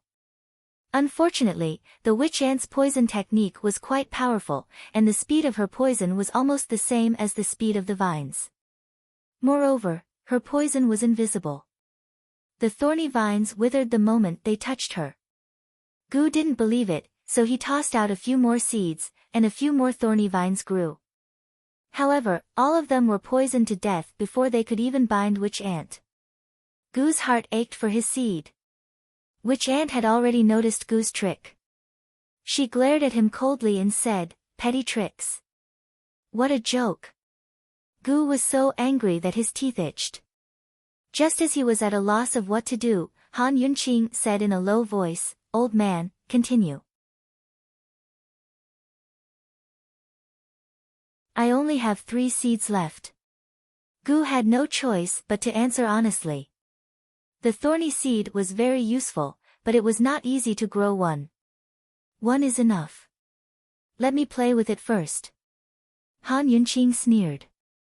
Gu was puzzled, but Han Yunqing's hand was already in front of him. "Give it to me." "What are you waiting for?" This woman didn't need to reach out her hand, and he was willing to give her anything. Gu didn't ask, and happily gave Han Yunqing a seed. Han Yunqing played with it in her hand for a while, then immediately returned it to him. "Shoot it out." Gu obeyed and threw out the seed. Soon, the thorny vines flew out again and pounced on Witch Ant. Witch Ant completely ignored them. She dodged Tang Li's hidden weapons, while drawing her bow and aiming at Long Fei Yi who was closing in on Chu Tianin. Unexpectedly, the thorny vines didn't die from the poison. Instead, they suddenly climbed up her back. Witch Ant was shocked and subconsciously looked back. As soon as the thorny vines climbed up her back, she was completely bound by them. She had clearly used a lethal poison, one that was several times more potent than the poison she had used before. How could this be? Witch Ant couldn't believe it. She tried again, but the thorny vines didn't die. Instead, they bound her even tighter. Finally, Witch Ant looked at Han Yunqing. Only Han Yunqing had the ability to cure her poison. Even though she was bound, she was still arrogant. She questioned Han Yunqing from above, "You? How did you cure the poison?" Han Yunqing was below her, but her aura was not inferior to Witch Ant's. She raised her eyebrows and asked, "What? You still can't see it?" "You?" Witch Ant was angry. She was considered a senior in the poison world, but she had never been humiliated by a junior like this. "It seems like you really can't see it. How can you still be in the world with such poor eyesight?" Han Yunqing could anger someone to death at any moment. Witch Ant was so angry that her face turned green. However, she still couldn't believe it. How could Han Yunqing create an antidote in the blink of an eye? Moreover, the poison was colorless and odorless. Han Yunqing hadn't even touched the thorny vines before. How could she tell what poison it was? Witch Ant tried again, but the thorny vines didn't react at all. She was scared out of her wits, but she refused to admit it. She actually used 10 different poisons in succession, but the thorny vines didn't budge at all. They firmly bound her, as if they were impervious to all poisons. She was safe and sound. "Impossible!" she shouted angrily. In a fit of anger, she used all the poisons she had on her. She used countless poisons at once. However, the result made her collapse. She was terrified. The thorny vines didn't react at all. How could outsiders understand a battle between top poison masters? Other than herself, only Han Yunqing knew how many poisons Witch Ant had used in such a short period of time. At this moment, Han Yunqing was laughing so hard that her stomach hurt. Gu couldn't understand. He asked several times, Han Yunqing, how did you do it? Han Yunqing didn't say anything. She had already checked all the poisons on Witch Ant's body. When she took the thorny vines, she had already used the antidote on them. Therefore, no matter how Witch Ant poisoned them, as long as they were on her, there wouldn't be any results. Seeing Witch Ant's angry glare, Han Yunqing reluctantly stopped. If you still have more poisons, you can continue. Witch Ant was stunned. What did Han Yunqing mean by that?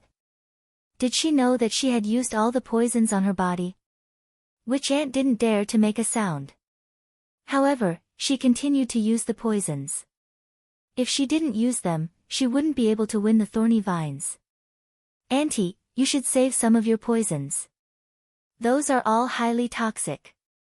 It's a pity to waste them. Han Yunqing said with a smile. Witch Ant reacted as if her little secret had been exposed. Her shame turned to anger. Damned girl, if you have the skills, put me down. Let's have a fair competition. I wasn't the one who trapped you. I really don't have the skills to put you down, Han Yunqing replied honestly. Witch Ant was so angry that she almost spat up blood. At this moment, Chu Tianyin suddenly flew over and slammed into Witch Ant before being sent flying. It was obvious that Chu Tianyin had been kicked over. Once Witch Ant was restrained, Chu Tianyin had lost his helper. How could Long Fei Yi not kick him? Chu Tianyin was immediately suppressed and could only dodge and retreat. In the end, Long Fei Yi caught up and sent him flying with a kick. By now, Tang Li and Chu Shifeng had both retreated. Gu didn't move either.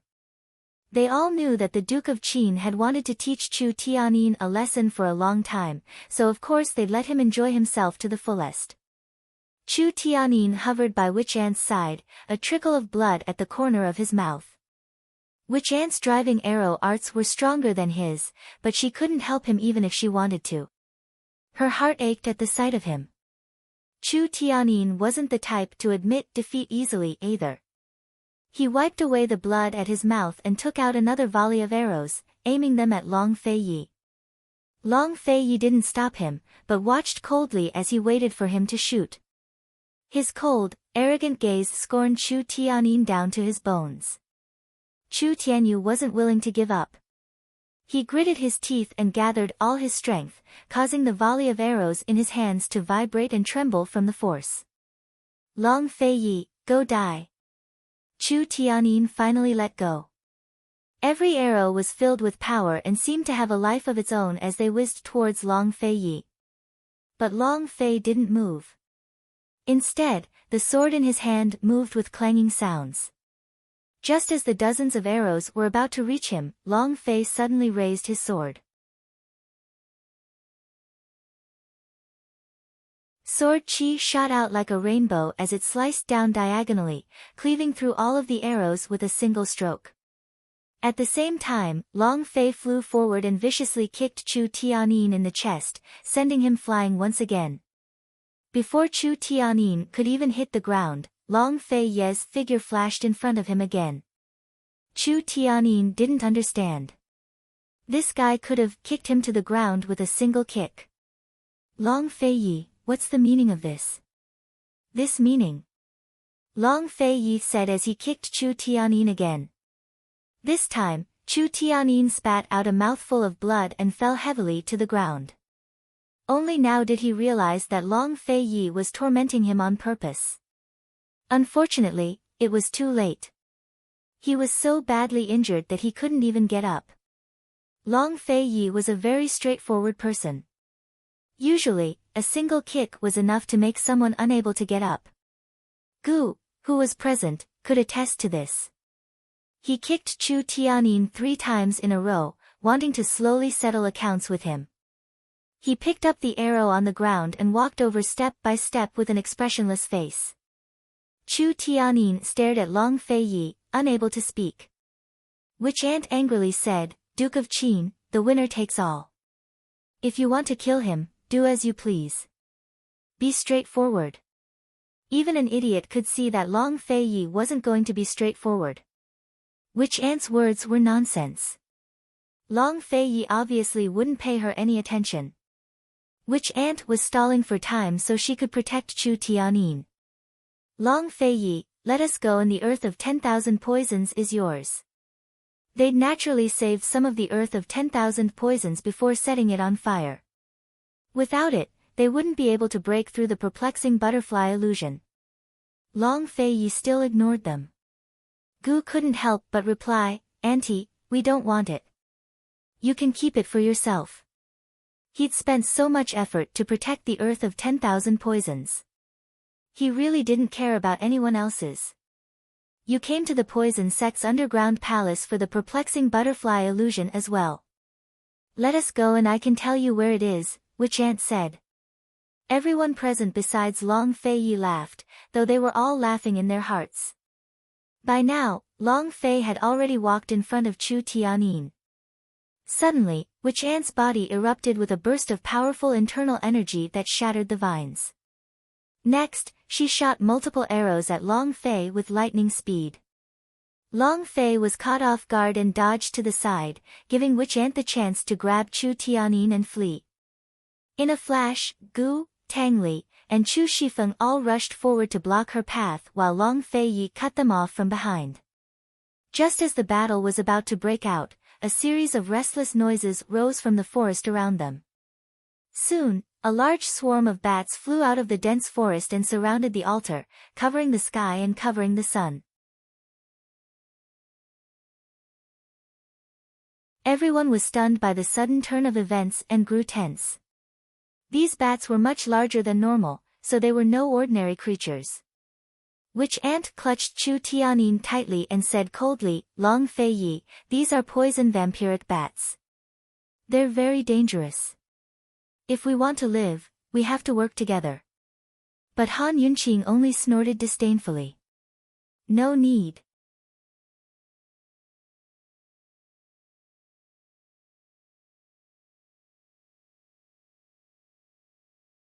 Chapter 556. The mocking smile on Han Yunqing's face was an eyesore to Witch Ant, but she endured it. After all, this was a matter of life and death. She could only treat Han Yunqing as ignorant. More and more vampiric poison bats gathered, filling the sky. Even Witch Ant, who had seen many groups of poisonous creatures before, was scared witless. She did not dare to be careless. Han Yunqing, these poison bats are clearly poisonous creatures that live in groups. Can't you tell? Witch Ant questioned sternly. How could Han Yunqing not tell? She had experienced the attack of a group of poison bats before, but this time, the vampiric poison bats were even more terrifying. Poisonous creatures that lived in groups had a very big characteristic in terms of attack, and that was that they wouldn't attack easily. They would wait until all of their members had gathered before launching a collective attack. Moreover, this kind of attack wasn't scattered, but was very organized. The division of labor was quite clear, and it wasn't inferior to human troops in battle. So what if I can tell? Han Yunqing asked disdainfully. Witch Ant frowned as she looked at Han Yunqing. She did not understand what she meant. What did she mean by, so what if I can tell? Did she see through it or not? Didn't she know that when dealing with poisonous creatures that lived in groups, she had to find a way to escape before they formed their formation? Once they formed their formation, it would be impossible to escape. Han Yunqing, do you know how powerful these poisonous creatures are? Witch Ant's angry voice was filled with anxiety. Han Yunqing casually glanced at the bats in the sky and replied, they are still forming their formation. When she said this, Witch Ant sucked in a breath of cold air. So this brat knew everything. Since she knew, why wasn't she worried? Did she want to die? Witch Ant suppressed her rage and said seriously, Han Yunqing, we have to find their weak points before they get into formation. If we work together, we'll have a chance at survival. Let's put all our grudges aside for now. It won't be too late to settle them after we escape from this damned place. Don't worry, with my abilities, as long as you cooperate a little, it won't be hard to kill our way out. Han Yunqing didn't know if Witch Ant had overestimated herself or underestimated her. Coldly she replied, "This princess will say it one last time, there is no need." As soon as she said this, Long Fei Yi was about to make his move. In the field of poison, he was completely at ease with Han Yunqing. Witch Ant supported Chu Tianyin and retreated, her face filled with disbelief. "Stinky girl, I've long heard of your arrogance and pride, but I never thought that you would be so ignorant of the immensity of heaven and earth. Let me tell you, the vampiric poison bats here are far more powerful than anything you've ever encountered before. They're far beyond your expectations. If you don't want to die, then cooperate with me obediently. Otherwise, you won't even know how you died." Had Han Yunqing encountered any powerful poisonous creatures? Does this little thing count as one? Long Fei Ye's lips quirked up into a mocking smile. Chu Shifeng and Tang Li were both grinning, while Gu patted his chest with an exaggerated expression. "This young gentleman is so scared. Poison lass, you better cooperate with her obediently. I really want to know how we're going to die. You all." Witch Ant was so angry that her face turned red. When she saw that the bats were almost ready to attack, she raged, "You'll all regret this." Han Yunqing looked at her cold eyes without a word.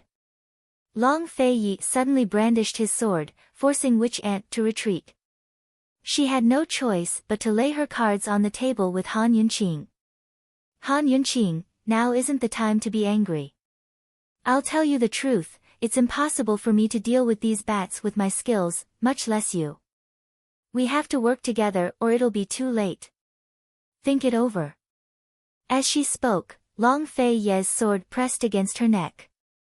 Witch Ant's martial arts skills were good, but she was no match for Long Fei Yi with the unconscious Chu Tianyin in tow.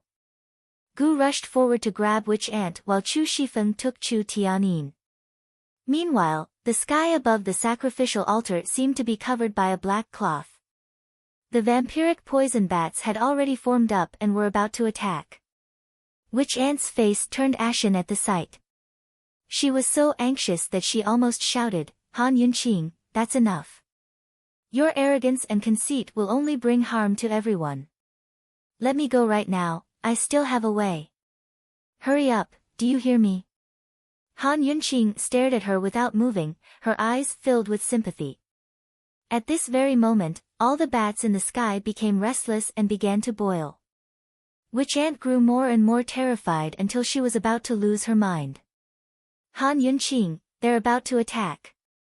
Do you want to die? Just take it that I'm begging you. Let's work together.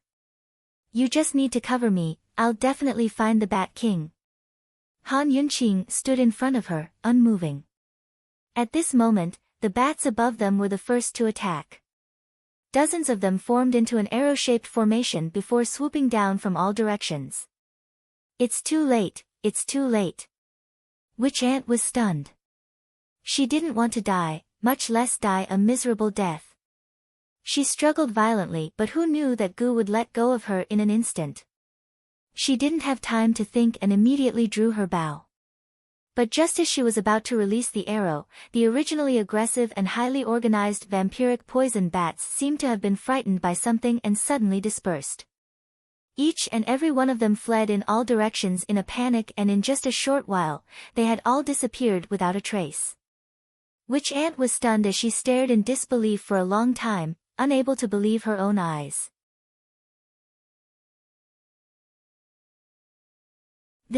What's going on?" She seemed to have thought of something as she suddenly turned her head to look at Han Yunqing. You, she wanted to ask Han Yunqing what she had done, but she couldn't bring herself to ask. She couldn't believe that it was Han Yunqing who had dispersed the vampiric poison bats. But other than Han Yunqing, who else could it be? Once the vampiric poison bats had identified their target, there was no way that they would disperse, not to mention escape. Han Yunqing hadn't done anything other than cradling the unconscious little thing in her arms and gently stroking it. Witch Ant naturally saw the little squirrel in Han Yunqing's hands, but she didn't take it to heart. She would never have guessed that this little plaything was the poison sect's most precious poison beast. She stared blankly for a long time before muttering, "Han Yunqing, is it really you?" Han Yunqing didn't answer or explain, only arching a brow at her with a faint smile. Witch Ant recalled what she had just said and how Gu and the others had mocked her. She couldn't help but blush. This was the first time in her life that she'd been humiliated to the point of blushing. For the first time, she realized that she was the one who was truly ignorant and conceited. She had been on guard against the poison creatures, but Han Yunqing had easily dealt with them. She didn't even know how Han Yunqing had done it. Witch Ant only felt that her decades of painstaking study of poison had been for nothing. She had actually lost to a damned brat like Han Yunqing. How humiliating. Although she was too embarrassed to ask, Witch Ant still wanted to know. Han Yunqing, how did you disperse the bats? And how did you deal with the poison in the vines just then? Tell me. Gu wanted to know as well, so he immediately pricked up his ears. She really did speak. You wouldn't understand even if I told you. You're Chu Chinga's relative, right? No wonder you're as ignorant and conceited as her. You. Witch Ant was both embarrassed and angry. Her fingernails dug into her palms as she raised a hand to slap her. But she didn't get a chance, because Long Fei Yi had already grabbed her hand and twisted it viciously, breaking it in two. His voice was cold. Your lordship isn't planning to kill you yet. If you're seeking death, your lordship will make you wish you were dead. Witch Ant was in so much pain that she couldn't speak. Her hand hung by her side, but she didn't dare to move her other hand. Even if she still had the strength to use poisons, she didn't have the heart to do so. She had already used all of her poisons on the vines, so using them again would only make her a laughingstock. Han Yunqing, that damned brat, she's so scary. In the end, she hung her head and admitted defeat. Witch Ant, I'll have to trouble you to go back and tell Chu Chinga that with that brain of hers, she's not worthy of liking my husband. Han Yunqing suddenly said coldly.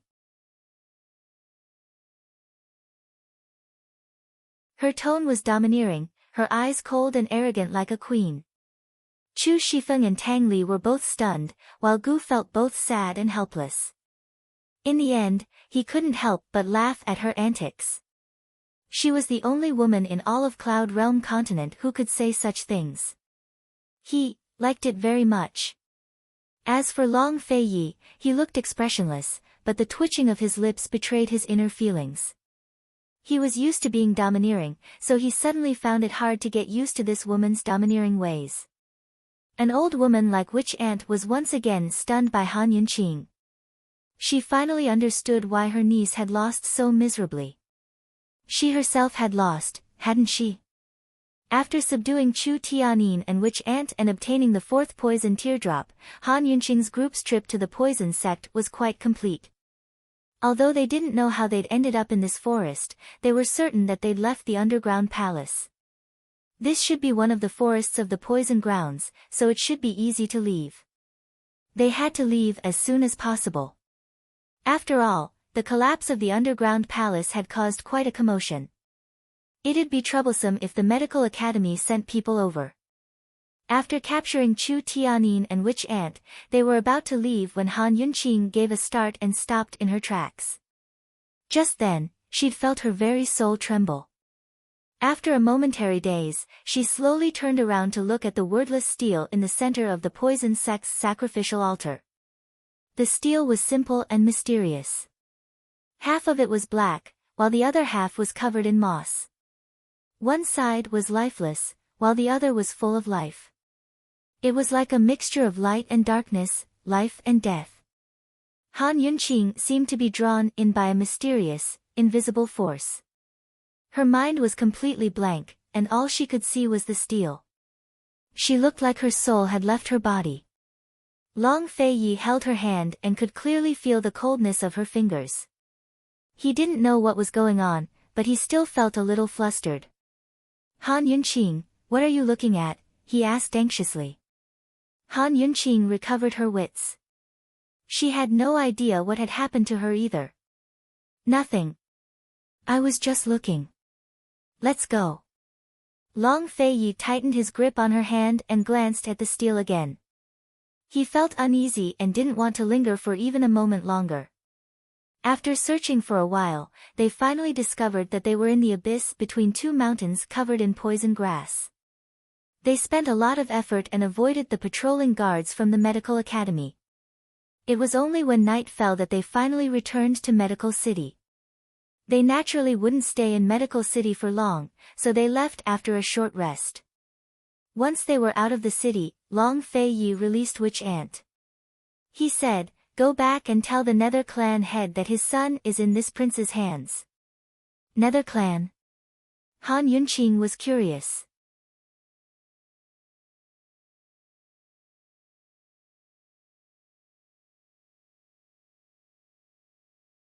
Chapter 557. The Nether Clan. Han Yunqing knew that they were one of the 7 noble families of the Great Qin Empire. From what she understood, the Nether Clan used to support Western Qin's imperial clan, but suddenly changed sides during the Great War and killed off the last imperial son of Western Qin. Ever since the white-robed man from the Shadow Clan appeared last time, Han Yunqing began to suspect that she had something to do with Western Qin's imperial clan. Thus, she'd been collecting information about the Great Qin Empire, the 2 imperial clans, and the 7 noble families. Unfortunately, all of the historical records of the Great Qin Empire had been destroyed. Even the unofficial records were few and far between. Most of the information Han Yunqing received was from folk legends. As for whether they were true or false, she couldn't tell. Ever since she found out about her father's identity from Lady Lianxin, Han Yunqing stopped caring about Western Qin's imperial clan. She figured that the white-robed man from the Shadow Clan must have come for Lil Feng. If she was the orphan of Western Qin's imperial clan, the white-robed man would have told her everything long ago. There was no need for him to play dumb with her, was there? Han Yunqing was stunned. Western Zhou's Chu clan was actually a descendant of the Nether Clan. How did Long Fei know? Was it because of the driving arrow arts? With Chu Tianyin in their hands and Long Fei in on the secret, Western Zhou's Chu clan was probably in big trouble. Although the Great Qin Empire had been destroyed ages ago and both the Eastern and Western Qin imperial clans were gone, the descendants of the 7 noble families were still alive. Most of Cloud Realm Continent's powers feared the 7 noble families more than they admired them. The 7 noble families had noble bloodlines and high standing in the hearts of the people. Their deep foundations, strong power, and wild ambitions were all things that the current rulers of the country were wary of. Without enough boldness and confidence, they wouldn't dare to rope in the 7 noble families for their own use. Instead, they'd just get rid of them quickly. Han Yunqing believed that Western Zhou's emperor didn't have the breadth of mind, bearing, or confidence to tolerate the Nether Clan. It looked like there'd be a good show to watch in Western Zhou very soon. Perhaps the Chu clan would lose its backing before Chu Qingga's child was born. Han Yunqing hadn't thought much of Chu Qingga before, but now her heart was filled with anticipation. How could a woman not pay special attention to a woman who liked her husband? Long Fei, you recognize the driving arrow art. Witch Ant was even more shocked than Han Yunqing. When she and Chu Tianyin used the driving arrow technique, they had the intention of silencing the witnesses.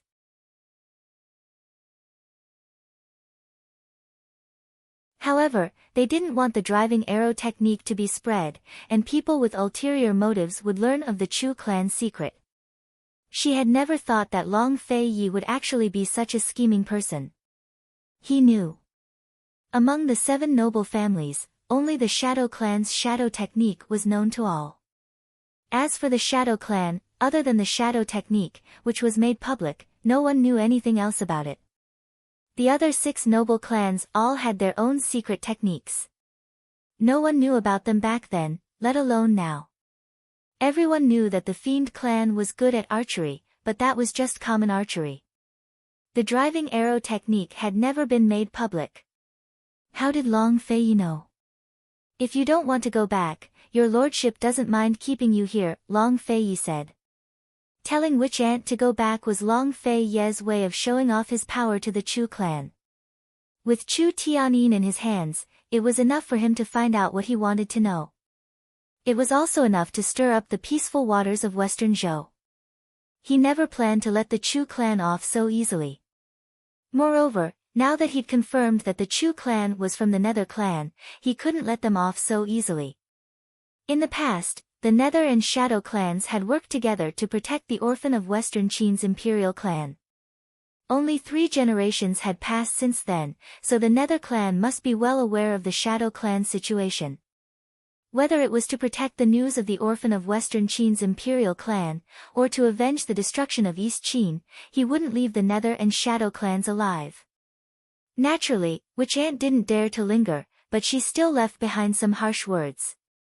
Long Fei, since you know that my Chu clan is part of the Nether clan, then you should know that my Nether clan's prestige isn't something a trifling Tianning imperial clan like you can challenge. If you dare to harm Tianning's life, my Nether clan won't let you off. So speaking, she stalked off. Long Fei Ye's lips curved into a cold-blooded, scornful smile. The Nether clan's prestige couldn't be provoked. Then what about his East Qin imperial clan? Before he killed the Nether clan head, he'd make him prostrate on his knees and prostrate himself before him. Chu Shifeng, send a letter to Western Zhou's emperor. Just say that Tianning's Duke of Qin is paying a visit on the 15th of next month, Long Fei Yi said. Chu Shifeng immediately obeyed and left. That night, Long Fei Yi and the rest settled down at an estate outside of Medical City. The unconscious Chu Shifeng was locked up in a secret cell.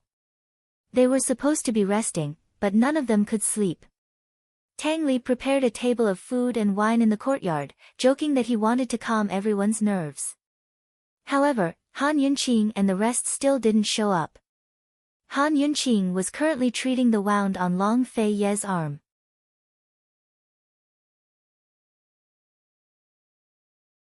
Long Fei Yi himself had forgotten about the arrow wound, but Han Yunqing kept thinking about it. Actually, she could deal with such minor injuries very quickly, but Long Fei Yi was her target, so she was extra meticulous. You were at the sacrificial altar. What happened? Long Fei Yi asked. Nothing.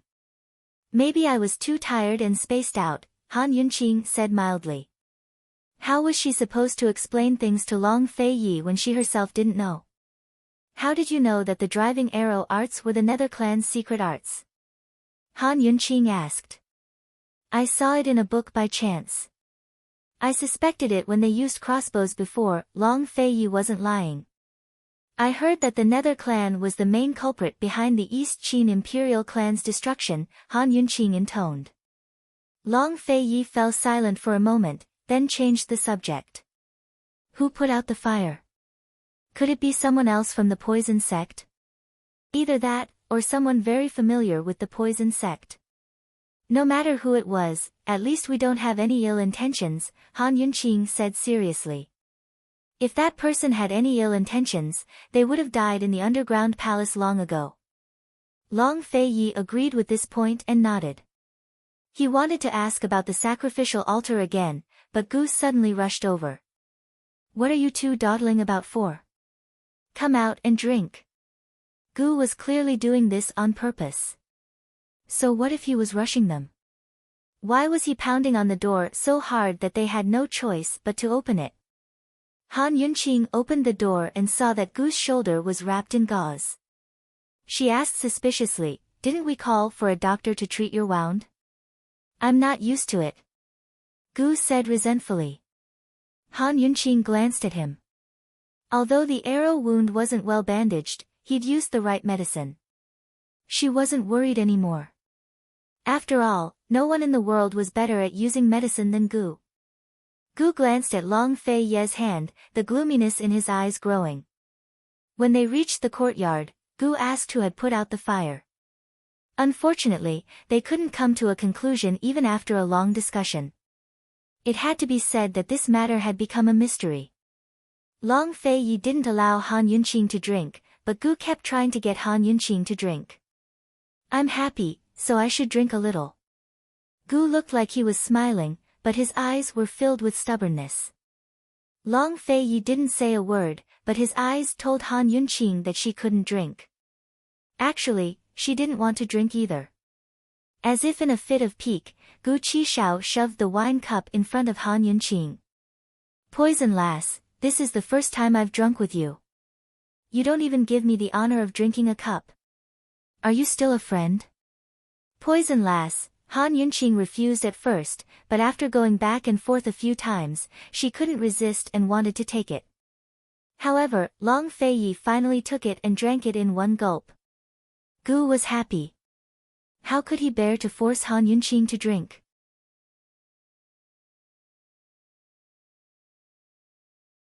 His goal was to force Long Fei Yi to drink.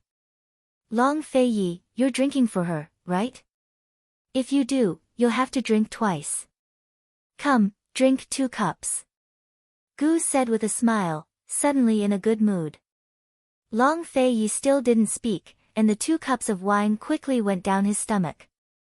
Han Yunqing rolled her eyes at Gu, but Gu pretended not to see it. Tonight, he wanted to test Long Fei Yi's alcohol tolerance. Soon, he had another reason to toast Long Fei Yi. He was obviously a big man, but when he was stubborn, he was like a big boy. Tang Li watched from the side and didn't dare to interrupt. He silently poured wine and drank by himself. He was depressed. How was this calming down?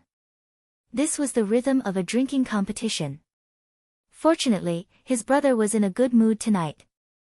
If it was in the past, he would have kicked Gu, this guy who didn't know what was good for him.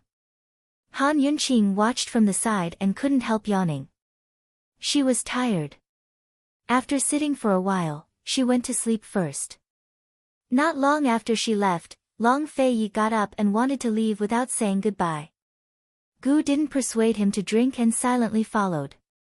Tang Li was like an abandoned child, sitting in a daze. He kept feeling that something was wrong, but he couldn't put his finger on it. He could only continue to pour wine and drink by himself. It was their first time drinking together. Couldn't they drink properly? Long Fei Yi didn't go back to the house. He lightly jumped onto Han Yunqing's roof. Gu quickly caught up and sat beside him. Long Fei Yi didn't look at him. His eyes were a little heavy.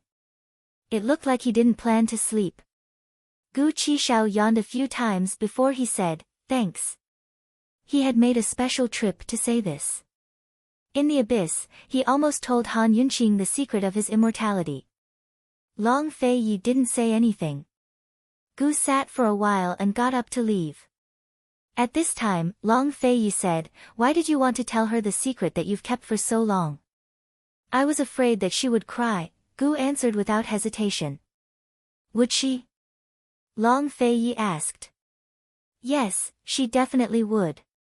Gu wasn't sure about other things, but he knew this in his heart. Long Fei Yi fell silent again. But very quickly, he spoke again. "Gu, immortality, isn't it good?" Gu immediately laughed out loud. "Is it good? What's not good about it?"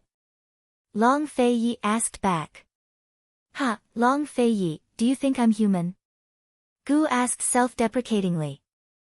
Seeing that Long Fei Yi didn't answer, he asked again, "Long Fei Yi, once the news of immortality gets out, how many people in the world will want my life? Not to mention others, if the bunch of old things in the medical school knew about this secret, they would definitely do everything possible to capture him. Even if they had to cut him open and dismember him, they would still study him thoroughly. Who in the world didn't want to be immortal?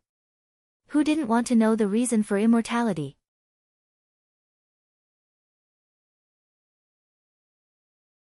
Long Fei Yi, one day, if the girl I like grows old and dies, what will I do? Gu asked again. Liking someone wasn't an easy thing. Finally liking someone but not having the right to accompany her until she grows old was an especially painful thing. But to him, there was something even more painful. He didn't even have the right to accompany her until she dies. He was destined to bear the pain of watching her leave. Long Fei Yi fell silent. Gu didn't say anything else. Actually, these weren't the most painful. The most painful were the days when he turned from a carefree child into an immortal monster. Even though he had grown up, sometimes when he dreamed in the middle of the night, he would still break out in cold sweat. You're tuning in to the Blissful Bookshelf YouTube channel. We're so grateful for your support, and don't forget to subscribe to join us on this incredible journey through captivating stories. Your generosity through donations truly makes a world of difference, as it's the primary source of revenue that allows me to expand and enhance this channel for you. Thank you from the bottom of my heart for being a part of this adventure.